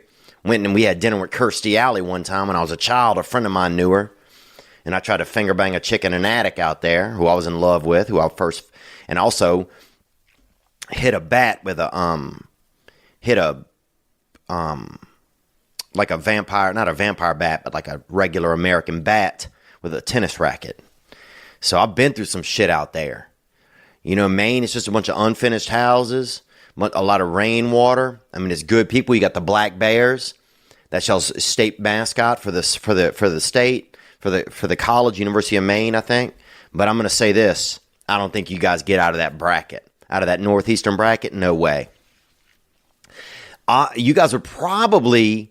Y'all would escape to Canada out of the gate. I'm going to say that for Maine. You know, New Hampshire's right there with you guys. I think New Hampshire, I think most of y'all's force would probably be, I'm guessing, wholehearted lesbians. You know, you want to talk about wholehearted. I'm talking about that vitamin D, 100% milk fat lesbians. That would be a lot of that workforce, that war force out of New Hampshire. And I think that hamp right there I mean, here's the thing that Maine does have, though. Maine has a lot of people that are used to living in the woods. So you'd have that kind of militia style.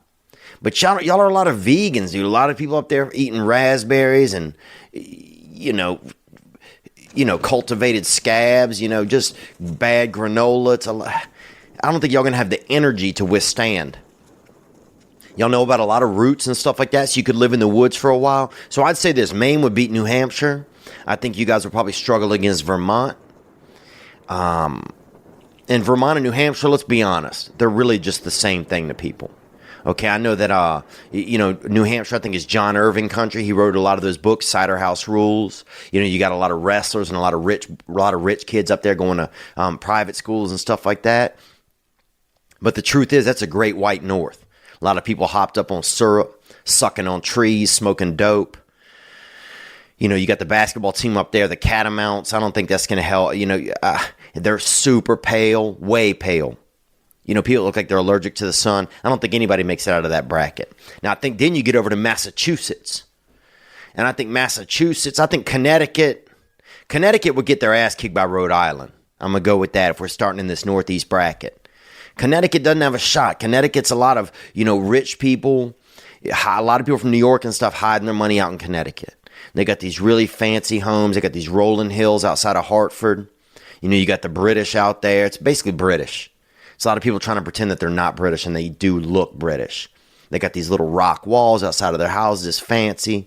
It's richy rich. A lot of covered bridges out there. So I'll say this. Connecticut could stand back in these homes and protect themselves with some long-range weaponry. But let me say this, man. You get some boys out of Hartford. You give them a little bit of gas money. They take over that countryside, I think. And then they're going to, but Providence, I think, will whoop everybody's ass. Providence is wild. Providence is wild. I mean, I saw a dude one time in Providence. He was shaving, right? And he was thirsty. He cut his tongue with his razor and just took a sip of blood for his own thirst. And that's Providence. I saw a dude one time eat a paper bag, man, with mustard on the outside of it. Spicy mustard. And that's lunch. That ain't lunch to me, but that was lunch to him. And that's Providence out there. People eating paperworks. So I think you probably have, you'd have Rhode Island sneak in, but there's just, they might take Connecticut, but Massachusetts is going to take all of that. Massachusetts has them wild alcoholic boys out there in Amherst. A lot of alcoholism. You got Boston, these Patriot fans, And then what's going to happen? You can have New York. And New York City, man, it's not the same as it used to be. Let's be honest. You want to talk about a place that's low-key, secretly as gentrified as possible? We're talking about Manhattan. It's a lot of mookity mooks over there, a lot of high rent. You know, Alphabet City down there on the Lower East Side is the only place you can even get a fucking good gram of dope or anything, or heroin, or even, you know, you can catch some good hookers or something here and there if you want it. But outside of that, New York City's, man, overall, it's not what it used to be. Now, you get out into the burbs, you got some stuff happening. You know, Williamsburg, Brooklyn, those people probably aren't going to fight.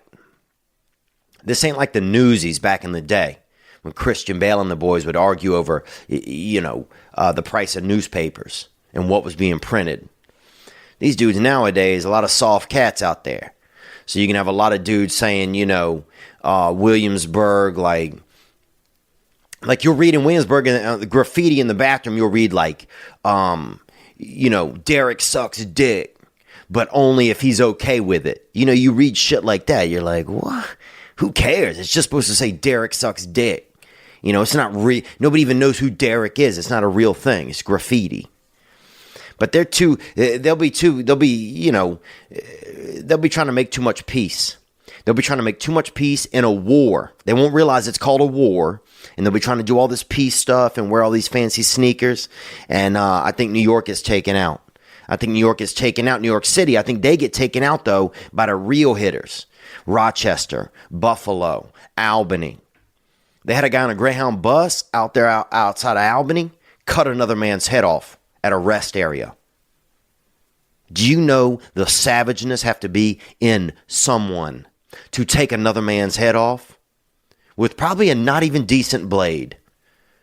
I can barely go pee at a rest area, and this man is doing upper body work? Okay. So I think New York is going to be going in strong, but it's going to be a lot of them real boys out of Buffalo, Rochester, you know, out of Binghamton. You know, it's going to be a lot of real boys coming up there out of Syracuse. Not the people that go to the college, but the people that live in the town. You know what I'm talking about. People with neck tattoos, a lot of blue breaths, a lot of real cats out there. A lot of people that got, you know, a lot of people that have tattoos of other family members on their body. Gang, gang. So that's at Northeast. I think you got New York, but I think a lot of it. And then you got New York and Massachusetts. And I think New York gets that. New York gets that because they just have so many more little pockets of hidden people. In Boston, they tough, but also Boston's got a lot of, you know, hidden waspy, whatever, you know, fancy pants. You know, it's a lot of, you know, the gateway city of college, the river of colleges, all of this. It's a lot of mookity mooks.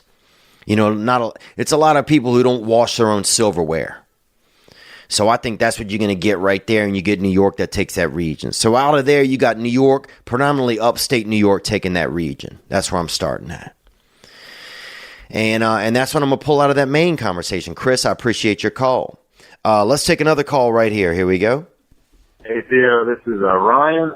And even though I'm from the state of Pennsylvania, I'm going to have to say Hawaii would probably win the war of the states, just due to the fact that they're so isolated from the rest of the country out, and they have the natural defense system of the ocean around them. And I doubt the other states would have like a developed Navy or Air Force, so they'd probably just be the last men standing, basically, because no one wants to go and fuck with them. And they could probably even negotiate with Kim Boy over in Korea and borrow some nukes maybe to use. So I'm going to have to go with Hawaii. Wow. I didn't even think. Here's the crazy part, and I hate to say this. I'm not trying to be rude. I didn't even think about Hawaii. And the truth is probably nobody did. It's that secret state. You know, it's that state where you get done counting them all, and you're like, damn, what did I forget? And it's Hawaii. And if you're watching on YouTube right now, it's probably getting a little dim in here. That's because the sun went down, and the lampage that I'm using in here isn't super solid. But if you're on audio, you're still good. Ryan, that's a great point. I appreciate that call. Yeah, Hawaii, you don't think about that. You guys have all the water. You guys are going to have military vessels that are going to be sitting out there. Now, New York, I didn't even give you guys credit. You'll have a little bit of that harbor, but to be able to access that harbor over there in New York, I mean, you're dealing with a lot of other, you know, you're dealing with it's going to be tight over there on the East Coast getting out of that harbor. So I think that harbor ends up being kind of nullified over there on that upper East Coast. But Hawaii, yeah, it's a 4-hour flight from California. So yeah, Hawaii would probably become this. I don't know, you guys would just be this safe place, I think, where the fight wouldn't come to there. And it would have to be if you guys wanted to go and get into the fight, and I don't think you would. And I think you guys would just be able to find some peace over there on your island, or divide into, go off into the separate islands, Kauai, and, certain people with certain beliefs and everything end up in those islands and defending their own territories. But that's a great point, man. Hawaii's going to tie no matter who it is. All right, let's get into another call here that came in. Here we go. What's up, Theo? It's your boy Brian from Bonita Springs, Florida again. Hey, Brian, thanks for calling in from Bonita Springs. And I've been down there one time. I don't remember what I was doing, but I also remember trying to make love to a woman that worked at what was that place called? It was a bakery. Baker's Rack? I'm not sure. Onward? Man, I'm calling about if all the states started fighting each other in a war. Man, I want to say Florida would win, but we're out here sleeping. A lot of people, they're on them pills out here. So I really don't think Florida would even be in the top 20. Oh, yeah, that's dilaudid country. You get out there in the mid-Florida, man, you don't even know. The candy machine got opioids in it. You give a kid a nickel and he comes back, he come back with a little handful of cinnamon opioids. So yeah, I think you do deal with some of that over there. Onward, let's hear more of your call. I think Texas would have to win. And you know that's true. They got all them guns out there. Most of the people there are probably drunk on at least 16 beers. So they'd be running around, probably most of them wearing a cowboy hat. Oh, that's speculation, man. And that's hat wear speculation and alcohol speculation. Let's hear more. Got some spurs on the back of a pair of New Balances with a damn revolver on their hip. So I think they're probably already ready for a war. Now, I'll agree with you there that I think I wouldn't be surprised if Texas might already be ready. Let's look at that southeast region. Let's take that into account really quick. Okay, so Florida, you think you guys might be too pilled up. But you have all those bays and outlets to water. You have all that water access. I think there would be a lot of interstate war in Florida before. That's the problem. Some of these states aren't on the same page enough. People from Miami, they're all going to leave and go back to whatever original country that they, came from, pretty much. Tampa, I mean, that's pirate country. So a lot of them are going to get their boats out and be ready to rock. So you can have that Navy right there out of Tampa. Orlando, those people are all going to fly back to their original states, because they're all down there they're all just Instagram and Disney. And then you'll have Jacksonville. Jacksonville's a bunch of hardheads. And I think a lot of Jacksonville, they might roll up to Atlanta and Georgia and join up with Atlanta. So I think you'd have North Florida versus South Florida. And who's going to win that one? I mean, you have a lot of guns. Actually, from Pensacola to Jacksonville, I think you have a lot of guns. And I think a lot of those people might join forces. Now, Miami, if you've seen the first 48, they got a lot of guns in Miami. So I think Florida would implode. You would have too many people fighting amongst themselves. I think a lot of these northern cities, Pensacola, Panama City Beach, Tallahassee, Jacksonville, they would probably move off to join other cities. They'd move off to join Atlanta. They'd move off to join Mobile. And also some over to New Orleans. I think you'd have Tampa a fleet would leave, planning to go attack, but they would probably start drinking. A lot of Buccaneers fans, they got that cannon. And next thing you know, they would end up in New Orleans and join up with Louisiana. So Louisiana is going to have a little bit of an increased force. All right, now you got Atlanta. And a lot of this is where a lot of Civil War battles were fought. So you're going to have a lot of nostalgia.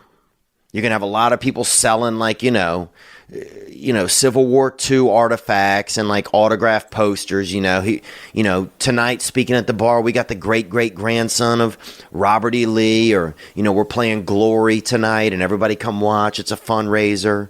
You can have a lot of that. Now, Nashville's pretty split. It's like liberal and conservative. So I think in places like that, you can have a lot of, dissension within the ranks. People that want to fight, people that don't. And it's going to be tough to really put together a good militia in some of those places. Alabama, those people are going to go have guns. I have a brother-in-law from Alabama, and he had on underwear one night, and he said, "How many guns do you think I have on me?" And he was wearing just underwear. And this man was bodily unattractive. He had kind of like cute ears a little bit, but bodily unattractive. And he had 2 guns on his person at the time. So that's what's going on there. That's gun country. Mississippi ain't gonna do shit, man. No disrespect, but they can't even win an SEC title, really. So they're not gonna make it pop. Atlanta could turn up. But Atlanta, if racial tension starts, I don't know if that's going to happen. If racial tension starts in Georgia between black and white, then it might get weird. If people are able to band together, then Georgia could be a real force. South Carolina, North Carolina, they would fight each other. And I think that they would cancel each other out. Because for some reason, they have so much just angst against each other, they wouldn't be able to make it out of there. Nashville, I think that they would implode. They got the mountains, though. So when you got those mountains, that gives you a really that high ground is crucial. And that's what's going to help Arkansas.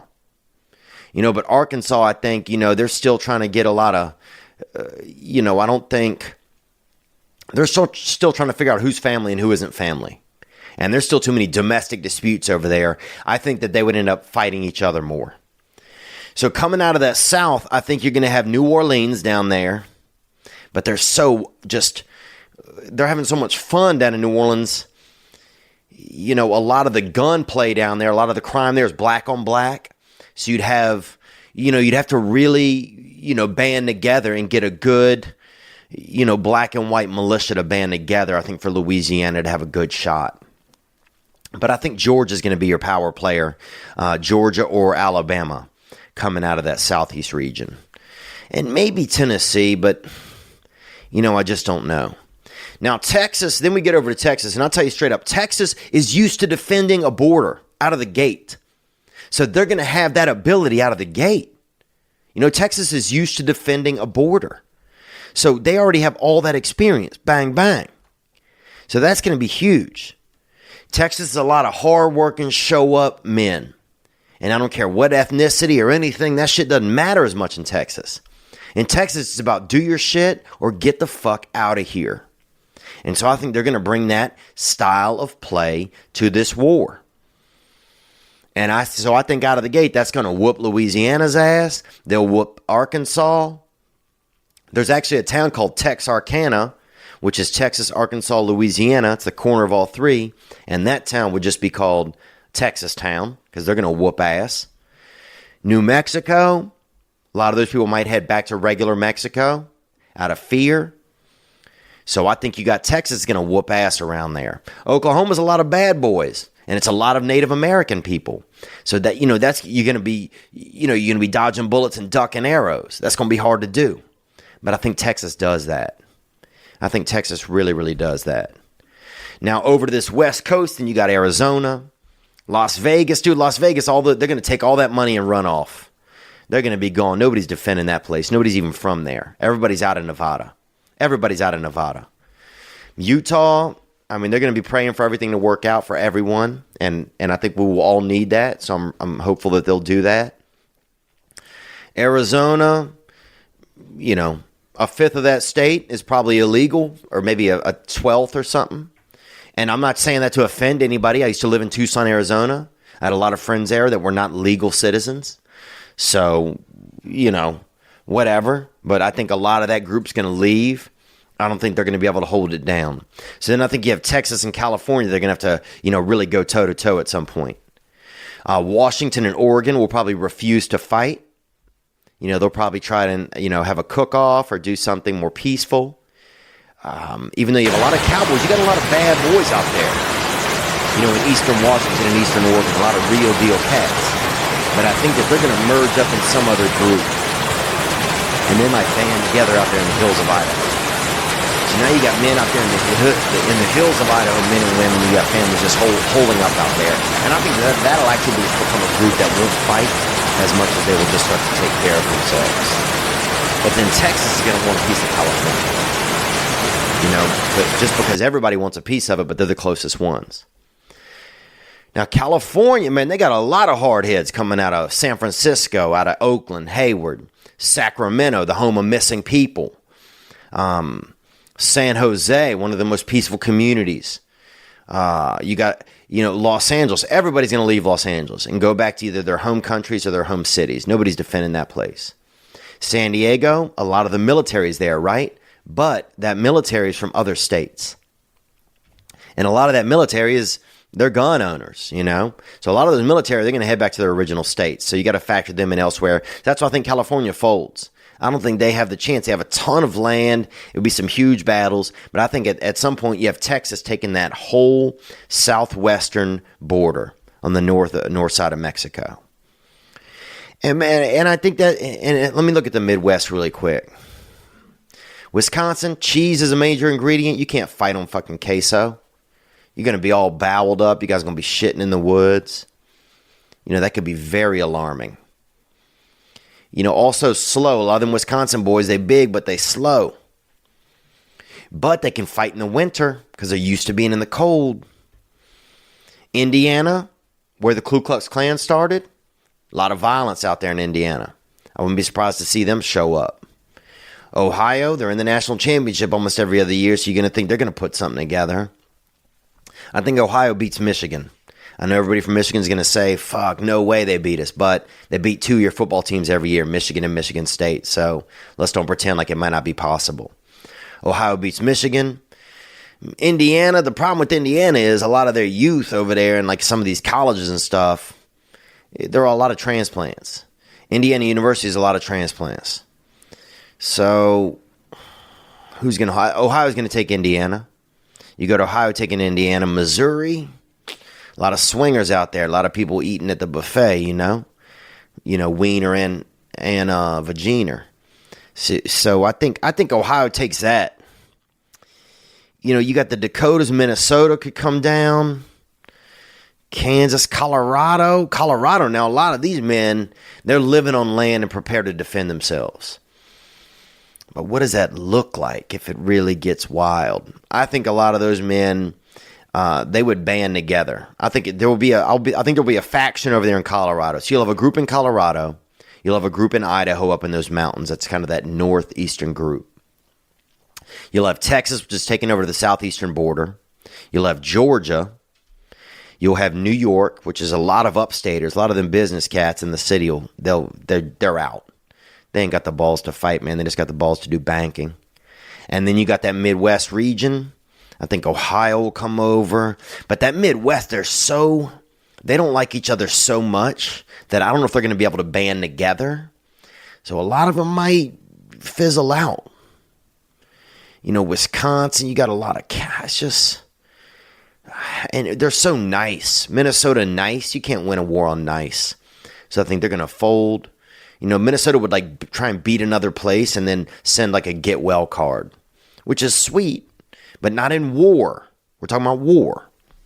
The Dakotas, North Dakota, South Dakota, they get together, but who gives a fuck? That's still only about 70 people. And Mount Rushmore. But that's just, those four people are made out of stone. Doesn't count. So you got Kansas, Oklahoma. Oklahoma's some bad cats. Now, Oklahoma, I think you'll see Oklahoma band up with a faction there from the Northeast. So then that's what I think you got, man. I think you got Georgia. I think you got Texas. I think you got that upstate New York. They're going to roll through Philadelphia. Jersey. Nah, man, this ain't everybody doing Test 200 in DECA. That shit ain't going to fly. It's not going to cut it. You guys are done. Delaware, they'll probably boat back to England. They're done.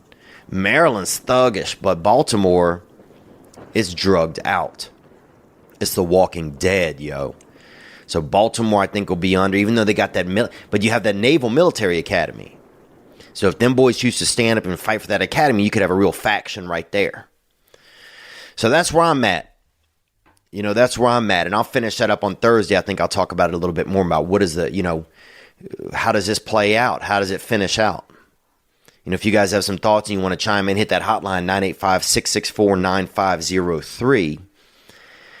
But I feel like that's kind of where it's at. And to me, I've always kind of felt like Texas would take it. But now that I'm looking at some of the geography, I think you'll just end up with some separate groups here and there. And that would kind of become some of the new, America. And I didn't even think about Chicago. I think Chicago's just going to be kind of this hub where a lot of, whoever wins that Midwest is going to take over Chicago. So whatever state that is. I mean, Illinois, they could do something. I don't know. What do you think? You think I'm crazy? Hawaii sitting out there on the outside? Man, you're making me want to move to Hawaii, that's for sure. That seems like the place to be. That seemed like the place to be, man. All right, let's take one more call here. Here we go. About this issue. Hey, Theo. Tim here from Australia. Just thinking about who was going to win the war between all the states. And Tim is from Australia, and it figures that Tim would be thinking about it because Australia, predominantly criminals, people doing crime, or people whose grandparents did crime. Because you had to do crime to end up in Australia. Let's hear more. Now, you got to consider, numbers are obviously, the primary sort of driver here, so, and gun ownership and so on. So, Vermont, first to fall. The fighting men and women of Ben and Jerry's 3rd Division, they'll hold out for maybe a good 5 minutes. They're out early. Right, so Vermont's out early. They're going to be hopped up on dairy. Onward. Montana, great fighters, yes. But only 1 million people up there, I think, something like that. They'll ride this one out in the hills. They'll come back afterwards, but they're not going to be on the podium. Louisiana, now low population, high gun ownership, good fighting disposition, and importantly, ocean access. Because this isn't just a land war. I mean, if you've got ocean access, you've got to use it. You're going to have your boats out there. I think your home state might do better than you think. Now we get to the big number states. And you're thinking, New York, California, squishy sort of, Hillary voting people. But, New York state is around 20 million, I think. California, 40 million. So even if you have a percentage of those people armed and willing to have a go, they might do better than you think. That's a good point. That's a good point just based on sheer numbers. So say if you have just 25% of 20 million, and they're willing to fight, that's 4 or 5 million, I'm not sure, with guns. And if you put them up against Montana and you arm everyone, that's 5 million against 1 million. So those numbers are going to play a big issue. That's going to be a big deal. That's a really, really good point. That might have to make me reconsider some things. Onward. Do better than you think. Also, ocean access. This is potentially a crucial aspect in the great United States War of 2018, 19, 20, however long it lasts. Then you get to the big dog here, Texas. And that's true because that ocean access, if you can get a group to sit out in the ocean, they can just shoot in at another group. They can bomb in, or they can just wait and let the fighting subside, which is what Ryan's talking about from Hawaii. Is just sitting out there eating pineapples and, touching each other's assholes, Let's hear more. People, all the oil, all the resources, they can keep this battle up for a long, long time, and a civilian population armed and knowledgeable about weapons. Texas for mine, my friend. And there you go. And then it's an Australian voting for Texas right there. And Australia had one fight, I think, a long time ago, and it was called Gallipoli. And there's a movie about it where Mel Gibson got in a fight with one of his cousins, I think. It wasn't a home video, I don't think. I think it was an actual film that you can see, and it was pretty good. But that's it. If you got some thoughts on who would maybe take that next episode, who would take that, is there something I'm not thinking about one of these states? Because, look, you never know what can happen. Crazy things have happened. Could it happen? And that's another thing. Do you think there could be a state war looming? Am I crazy? Are you crazy? Hit that hotline, man, 985-664-9503. And we're going to get into a couple more calls about other topics right now. Some people called in. And I'm going to tell you guys, too, that I will be at Fantasy Springs Casino in Indio, California this weekend, the 23rd and 24th of February. I'll be in Tacoma, March 15th and 16th, and Spokane, the 17th of March. I'll be in Oxnard, the 23rd and 24th and 25th of March. And then April, I'll be at Bananas Comedy in Hasbrook Heights, April 20th and 21st in Hasbrook Heights, New Jersey. And those are some of the dates that we have on the books right now. Some other things we'll be getting in. Oh, Tampa. I'll be in Tampa April 6th and 7th, and you can grab those tickets now. All those tickets are available through theovon.com/tour, TOUR. But yeah, there's probably a lot of tactical things that I don't understand, about war and fighting and that sort of thing. And I'd love to know if some people have things that I'm not even considering that would really affect the way that would all lay down. Let's take a couple more callers here, man. I appreciate you guys calling and hitting the hotline. And we will do a follow-up episode this Thursday where we kind of chime in, where we put some of you guys' calls into, just in the response to the states, the war of the states, and in response to some of this other activity and this and that. All right, praise God. Here we go. Hey, Theo, just wanted to call and had a question for you because I'm struggling right now. My whole department got laid off last Friday, and I've been in the dark arts for a while. And for the last couple of years, since I got back from overseas, things have been good, but started off difficult, and now it's been going great. And now that I got laid off, and I feel that pull, and I was just wondering what you do in addition to talk to other people, who are like-minded. Thanks for calling, man. Yeah, when you get in that tough situation, the dark arts seem to be, sometimes it's that first line of defense. It's like the first thing you think to do when things are going tough is to do something that's, not cavalier for yourself and not real positive. And sometimes it's hard. It's hard when I know, like, for example, if I feel like, I'm doing a good streak and no, masturbation, no doing no masty, no doing no masty. And then next thing you know, I find myself by myself and something happens. I have a bad show, or I don't get a job, or I don't get on the Tonight Show, or just something that makes me feel not good. Then I resort to, I'm just thinking, oh, fuck it, man. Life sucks. I'm a jerk off all over myself. And I'll get into that space. But when I find that those things don't happen as much, or when I don't choose to go into those dark art avenues, is when I'm with other people. If I spend time with people that I care about, then I notice that my brain doesn't go there. Instead, my brain will bring up the problem to somebody. Bring up the problem to a loved one or a friend or something. Say, hey, man, this happened. And they'll be like, oh, everything's going to be okay. And the next thing you know, I get back to a comfortable square in my brain instead of living out there in that wild, dark art Tetris, where the squares are just coming at you and you're just jerking off. So that's something that I find is spending time with others. Spending time with others.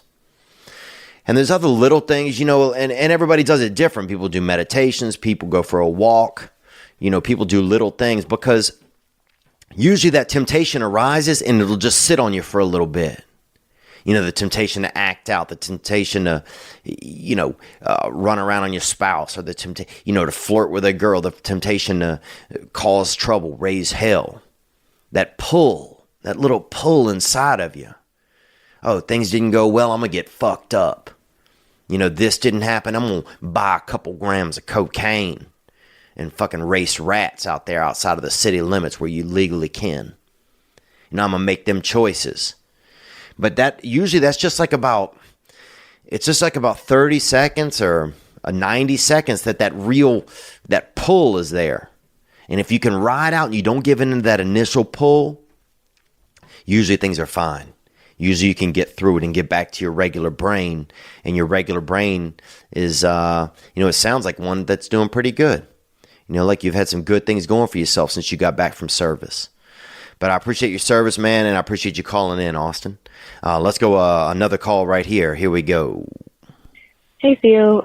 I kind of needed your input or opinion on the fact that I've been basically propositioned by wealthy men to enter into some sort of like relationship. Even before I turned 18, this has been going on, and I recently moved to LA.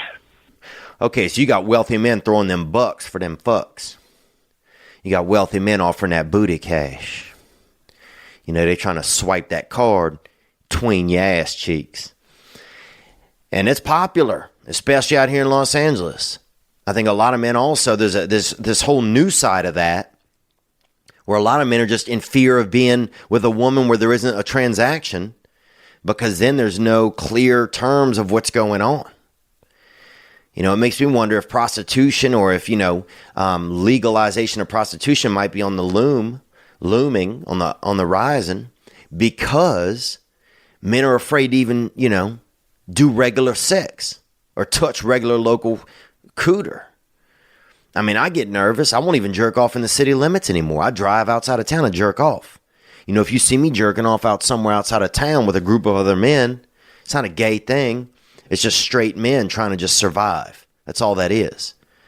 I don't come locally usually if I can help it, because the risk reward is too much in Los Angeles. But I appreciate you calling, young lady. And you've been propositioned by these men, and let's hear more about it. And the concentration of this sort of thing is at an all-time high. I don't know if it's like a curse or what, but it's something I've always been against, even when it came to pursuing my own aspirations and dreams, etc. It's just not something that I really believe in. Okay, so it's not something you really believe in, slinging that canal out there to get ahead or to make a little bit of cash. Okay, let's hear more. But right now, my entire family is in financial strain, going through a lot of hardships, and we've never been rich or anything like that, but it's just really hard to have every single member of my family going through this financial hardship. And then earlier today, my sister's dad was in a freak accident and in Puerto Rico. Damn, Puerto Rico, and that's accident country. And if you have a friend that's very accident prone, I think it's safe at this point to nickname him or her Puerto Rico, because they got bad moons rising over there, and they got that juju hitting the air and that voodoo, gripping the people onward. They don't know if he's going to make it or not, because that island still has no electricity, and it's just tragic because we don't even know how if my sister's going to get to go. It's just like a whole mess. And I've just been struggling with if, this whole, moral compass, and, I would never do such a thing. It's not necessarily me being selfless. I could have been struggling with this voice in my head telling me wow, you're not willing to sacrifice for your family. Because the amount of money that these gentlemen are offering me, it would make a substantial difference in my family's life. Okay. And that's just where the call ends right there. That's it. Thank you for calling, young lady. And that's a conundrum. That's a conundrum.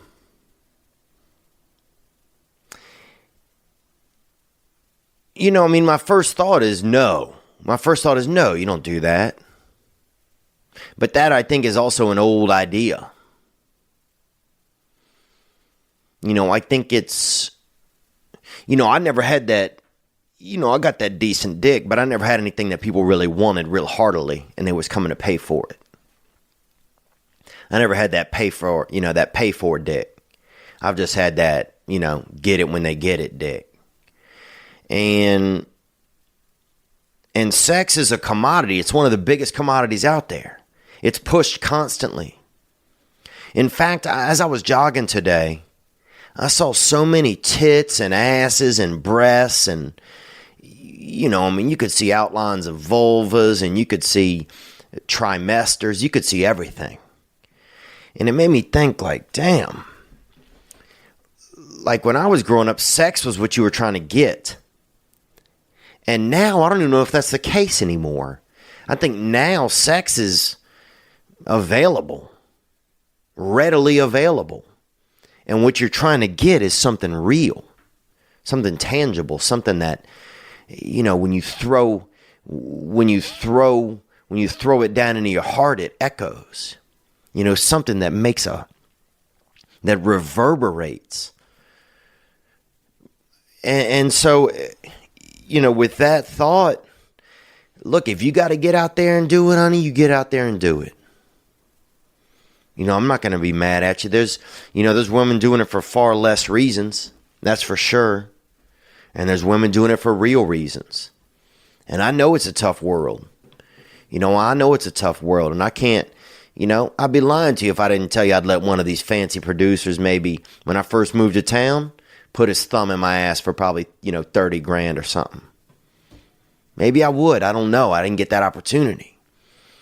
I haven't gotten very many opportunities in Hollywood. But, it's sweet that you're thinking about it for your family. And I can't imagine what that's like to have family somewhere struggling. Your sister's father, that part seemed a little wild to me. Your sister's father, is that your father? If a tree fell on him or something, it's not your father. Let me hear that part again. Here we go. Dreams, etc. It's just not something that I really believe in. But right now, my entire family is in financial strain, going through a lot of hardships, and we've never been rich or anything like that, but it's really hard to have every single member of my family going through this financial hardship. And then earlier today, my sister's dad was in a freak accident in Puerto Rico. They don't know if he's going to make it or not because the island still has no electricity. And your sister's dad? Yeah. Maybe I'm just getting, picky there with some of the facts and whatever.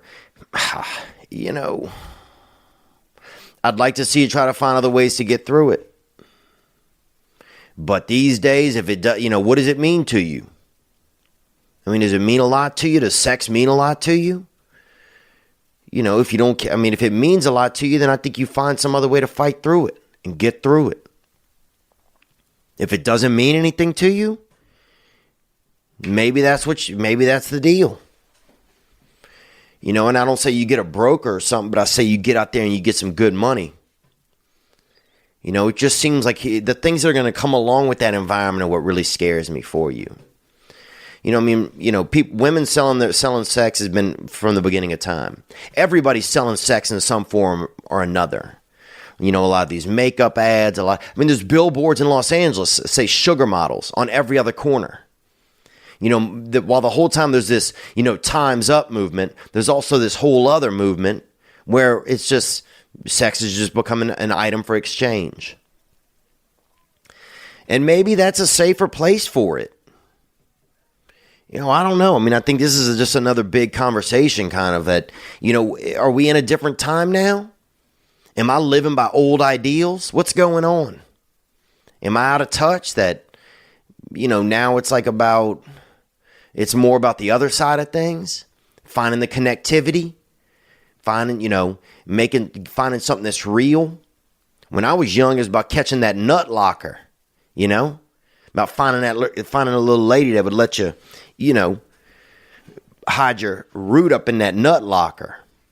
And now it's changed, it seems like. Now it's more, now it seems more like anybody can fuck, You can, get sex here or there, or internet, wherever. What else can I get something that actually, that I can feel? So, that's it. And I don't know if that gives you some suggestions or not. Maybe some of our callers will have suggestions for that. And I think that that's a big topic. That's a big thought. That's a big idea. What does she do? What would you recommend? If this is my daughter, I'm going to say no. If this is, and people would even say, well, that's fucked up. If this is my sister, I'd say, but it's like, who am I to, what I'm saying? I don't know what, if with my sister, I would help her out. I would get her out of those financial situations. I would say, nah, we're not doing this shit. So I guess when I put it like that to myself, that it's more family, then it makes me really question. I don't know. I mean, I just wonder if has it really gotten to that point where there's no other option? Is there another way that you can do it? Where maybe you try some of these other things. They have these different webcam sites where women are, touching their vaginas and all of that and showing, and flashing vulva and all of that. Showing tits and, breastfeeding babies and everything on there for $30, $40 an hour. Maybe there's something like that available or some other avenues. I don't know. I mean, the thing with the sister in Puerto, like, what are you really going to do there? That's my, like, what's your, what are you going to make a couple thousand? I mean, I know that can really help some instances, but how long does that last? In a huge case scenario with hospital bills, whatever, a weekend, an hour? When does it, I just feel like, you're really getting into the dark arts and that there might be some better avenues. So I'd ask some other people. I'd ask some friends. I'd ask some, I'd ask around. And then I'd try and ask yourself, really, why? Why? I know you've gotten proposition, but I've been propositioned for things. People want to sometimes get me in a ridiculous, television shows or this or that. I'm like, that shit isn't for me. I have bigger thoughts or bigger, realms for myself. Worlds that I want to live in. I got bigger circuses that I want to, fight lions in. But then I have friends that do pornography. And that's their world and they're great at it. So I don't want to knock what your world is, but I do want to knock on and bring attention to that you healthily consider what's going on. And considering something from a place of desperation usually isn't good. So that's what I would try and look at for yourself. Those are some of my thoughts, man. I'm sure a lot of our listeners have thoughts. If you have them, hit that hotline, 985-664-9503. I got another show tonight, so I got to actually cruise and do that. I'm sorry about that. I was just kind of getting comfortable into this episode. But I'd love to hear some of you guys' thoughts and information on some of these things. My heart goes out to anybody who had family and friends over there in Florida involved in that in the tragedy. It just, when people make fun of thoughts and prayers, I don't like that. Because what else am I going to do from where I am? I can vote certain ways. I can donate to things. But to think about something and pray about something, I think there's a lot of value in that as well. I mean, if the whole world stopped right now and was praying for something, imagine how nice the world would be. Nobody would be doing anything except hoping good for others. So, and you might be like, well, Theo, that's a really hopeful idea. And it is. I mean, that's not going to happen. But it's not a bad idea. It's not a bad idea. You guys be good to yourselves, man. You probably deserve it. I'm going to take us out on this beautiful hit from Tiny Sandhu. Wasn't that nice of him to send that in? I mean, wasn't that really, really nice? Thank you, Tiny. And happy belated Valentine's to everybody.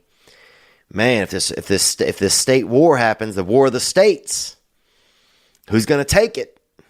Hit that hotline, 985-664-9503.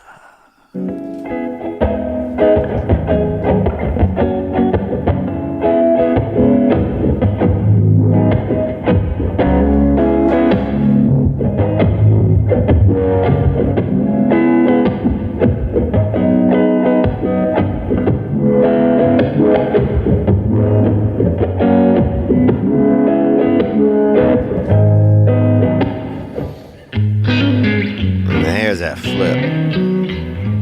Get that caramel out for that baby back.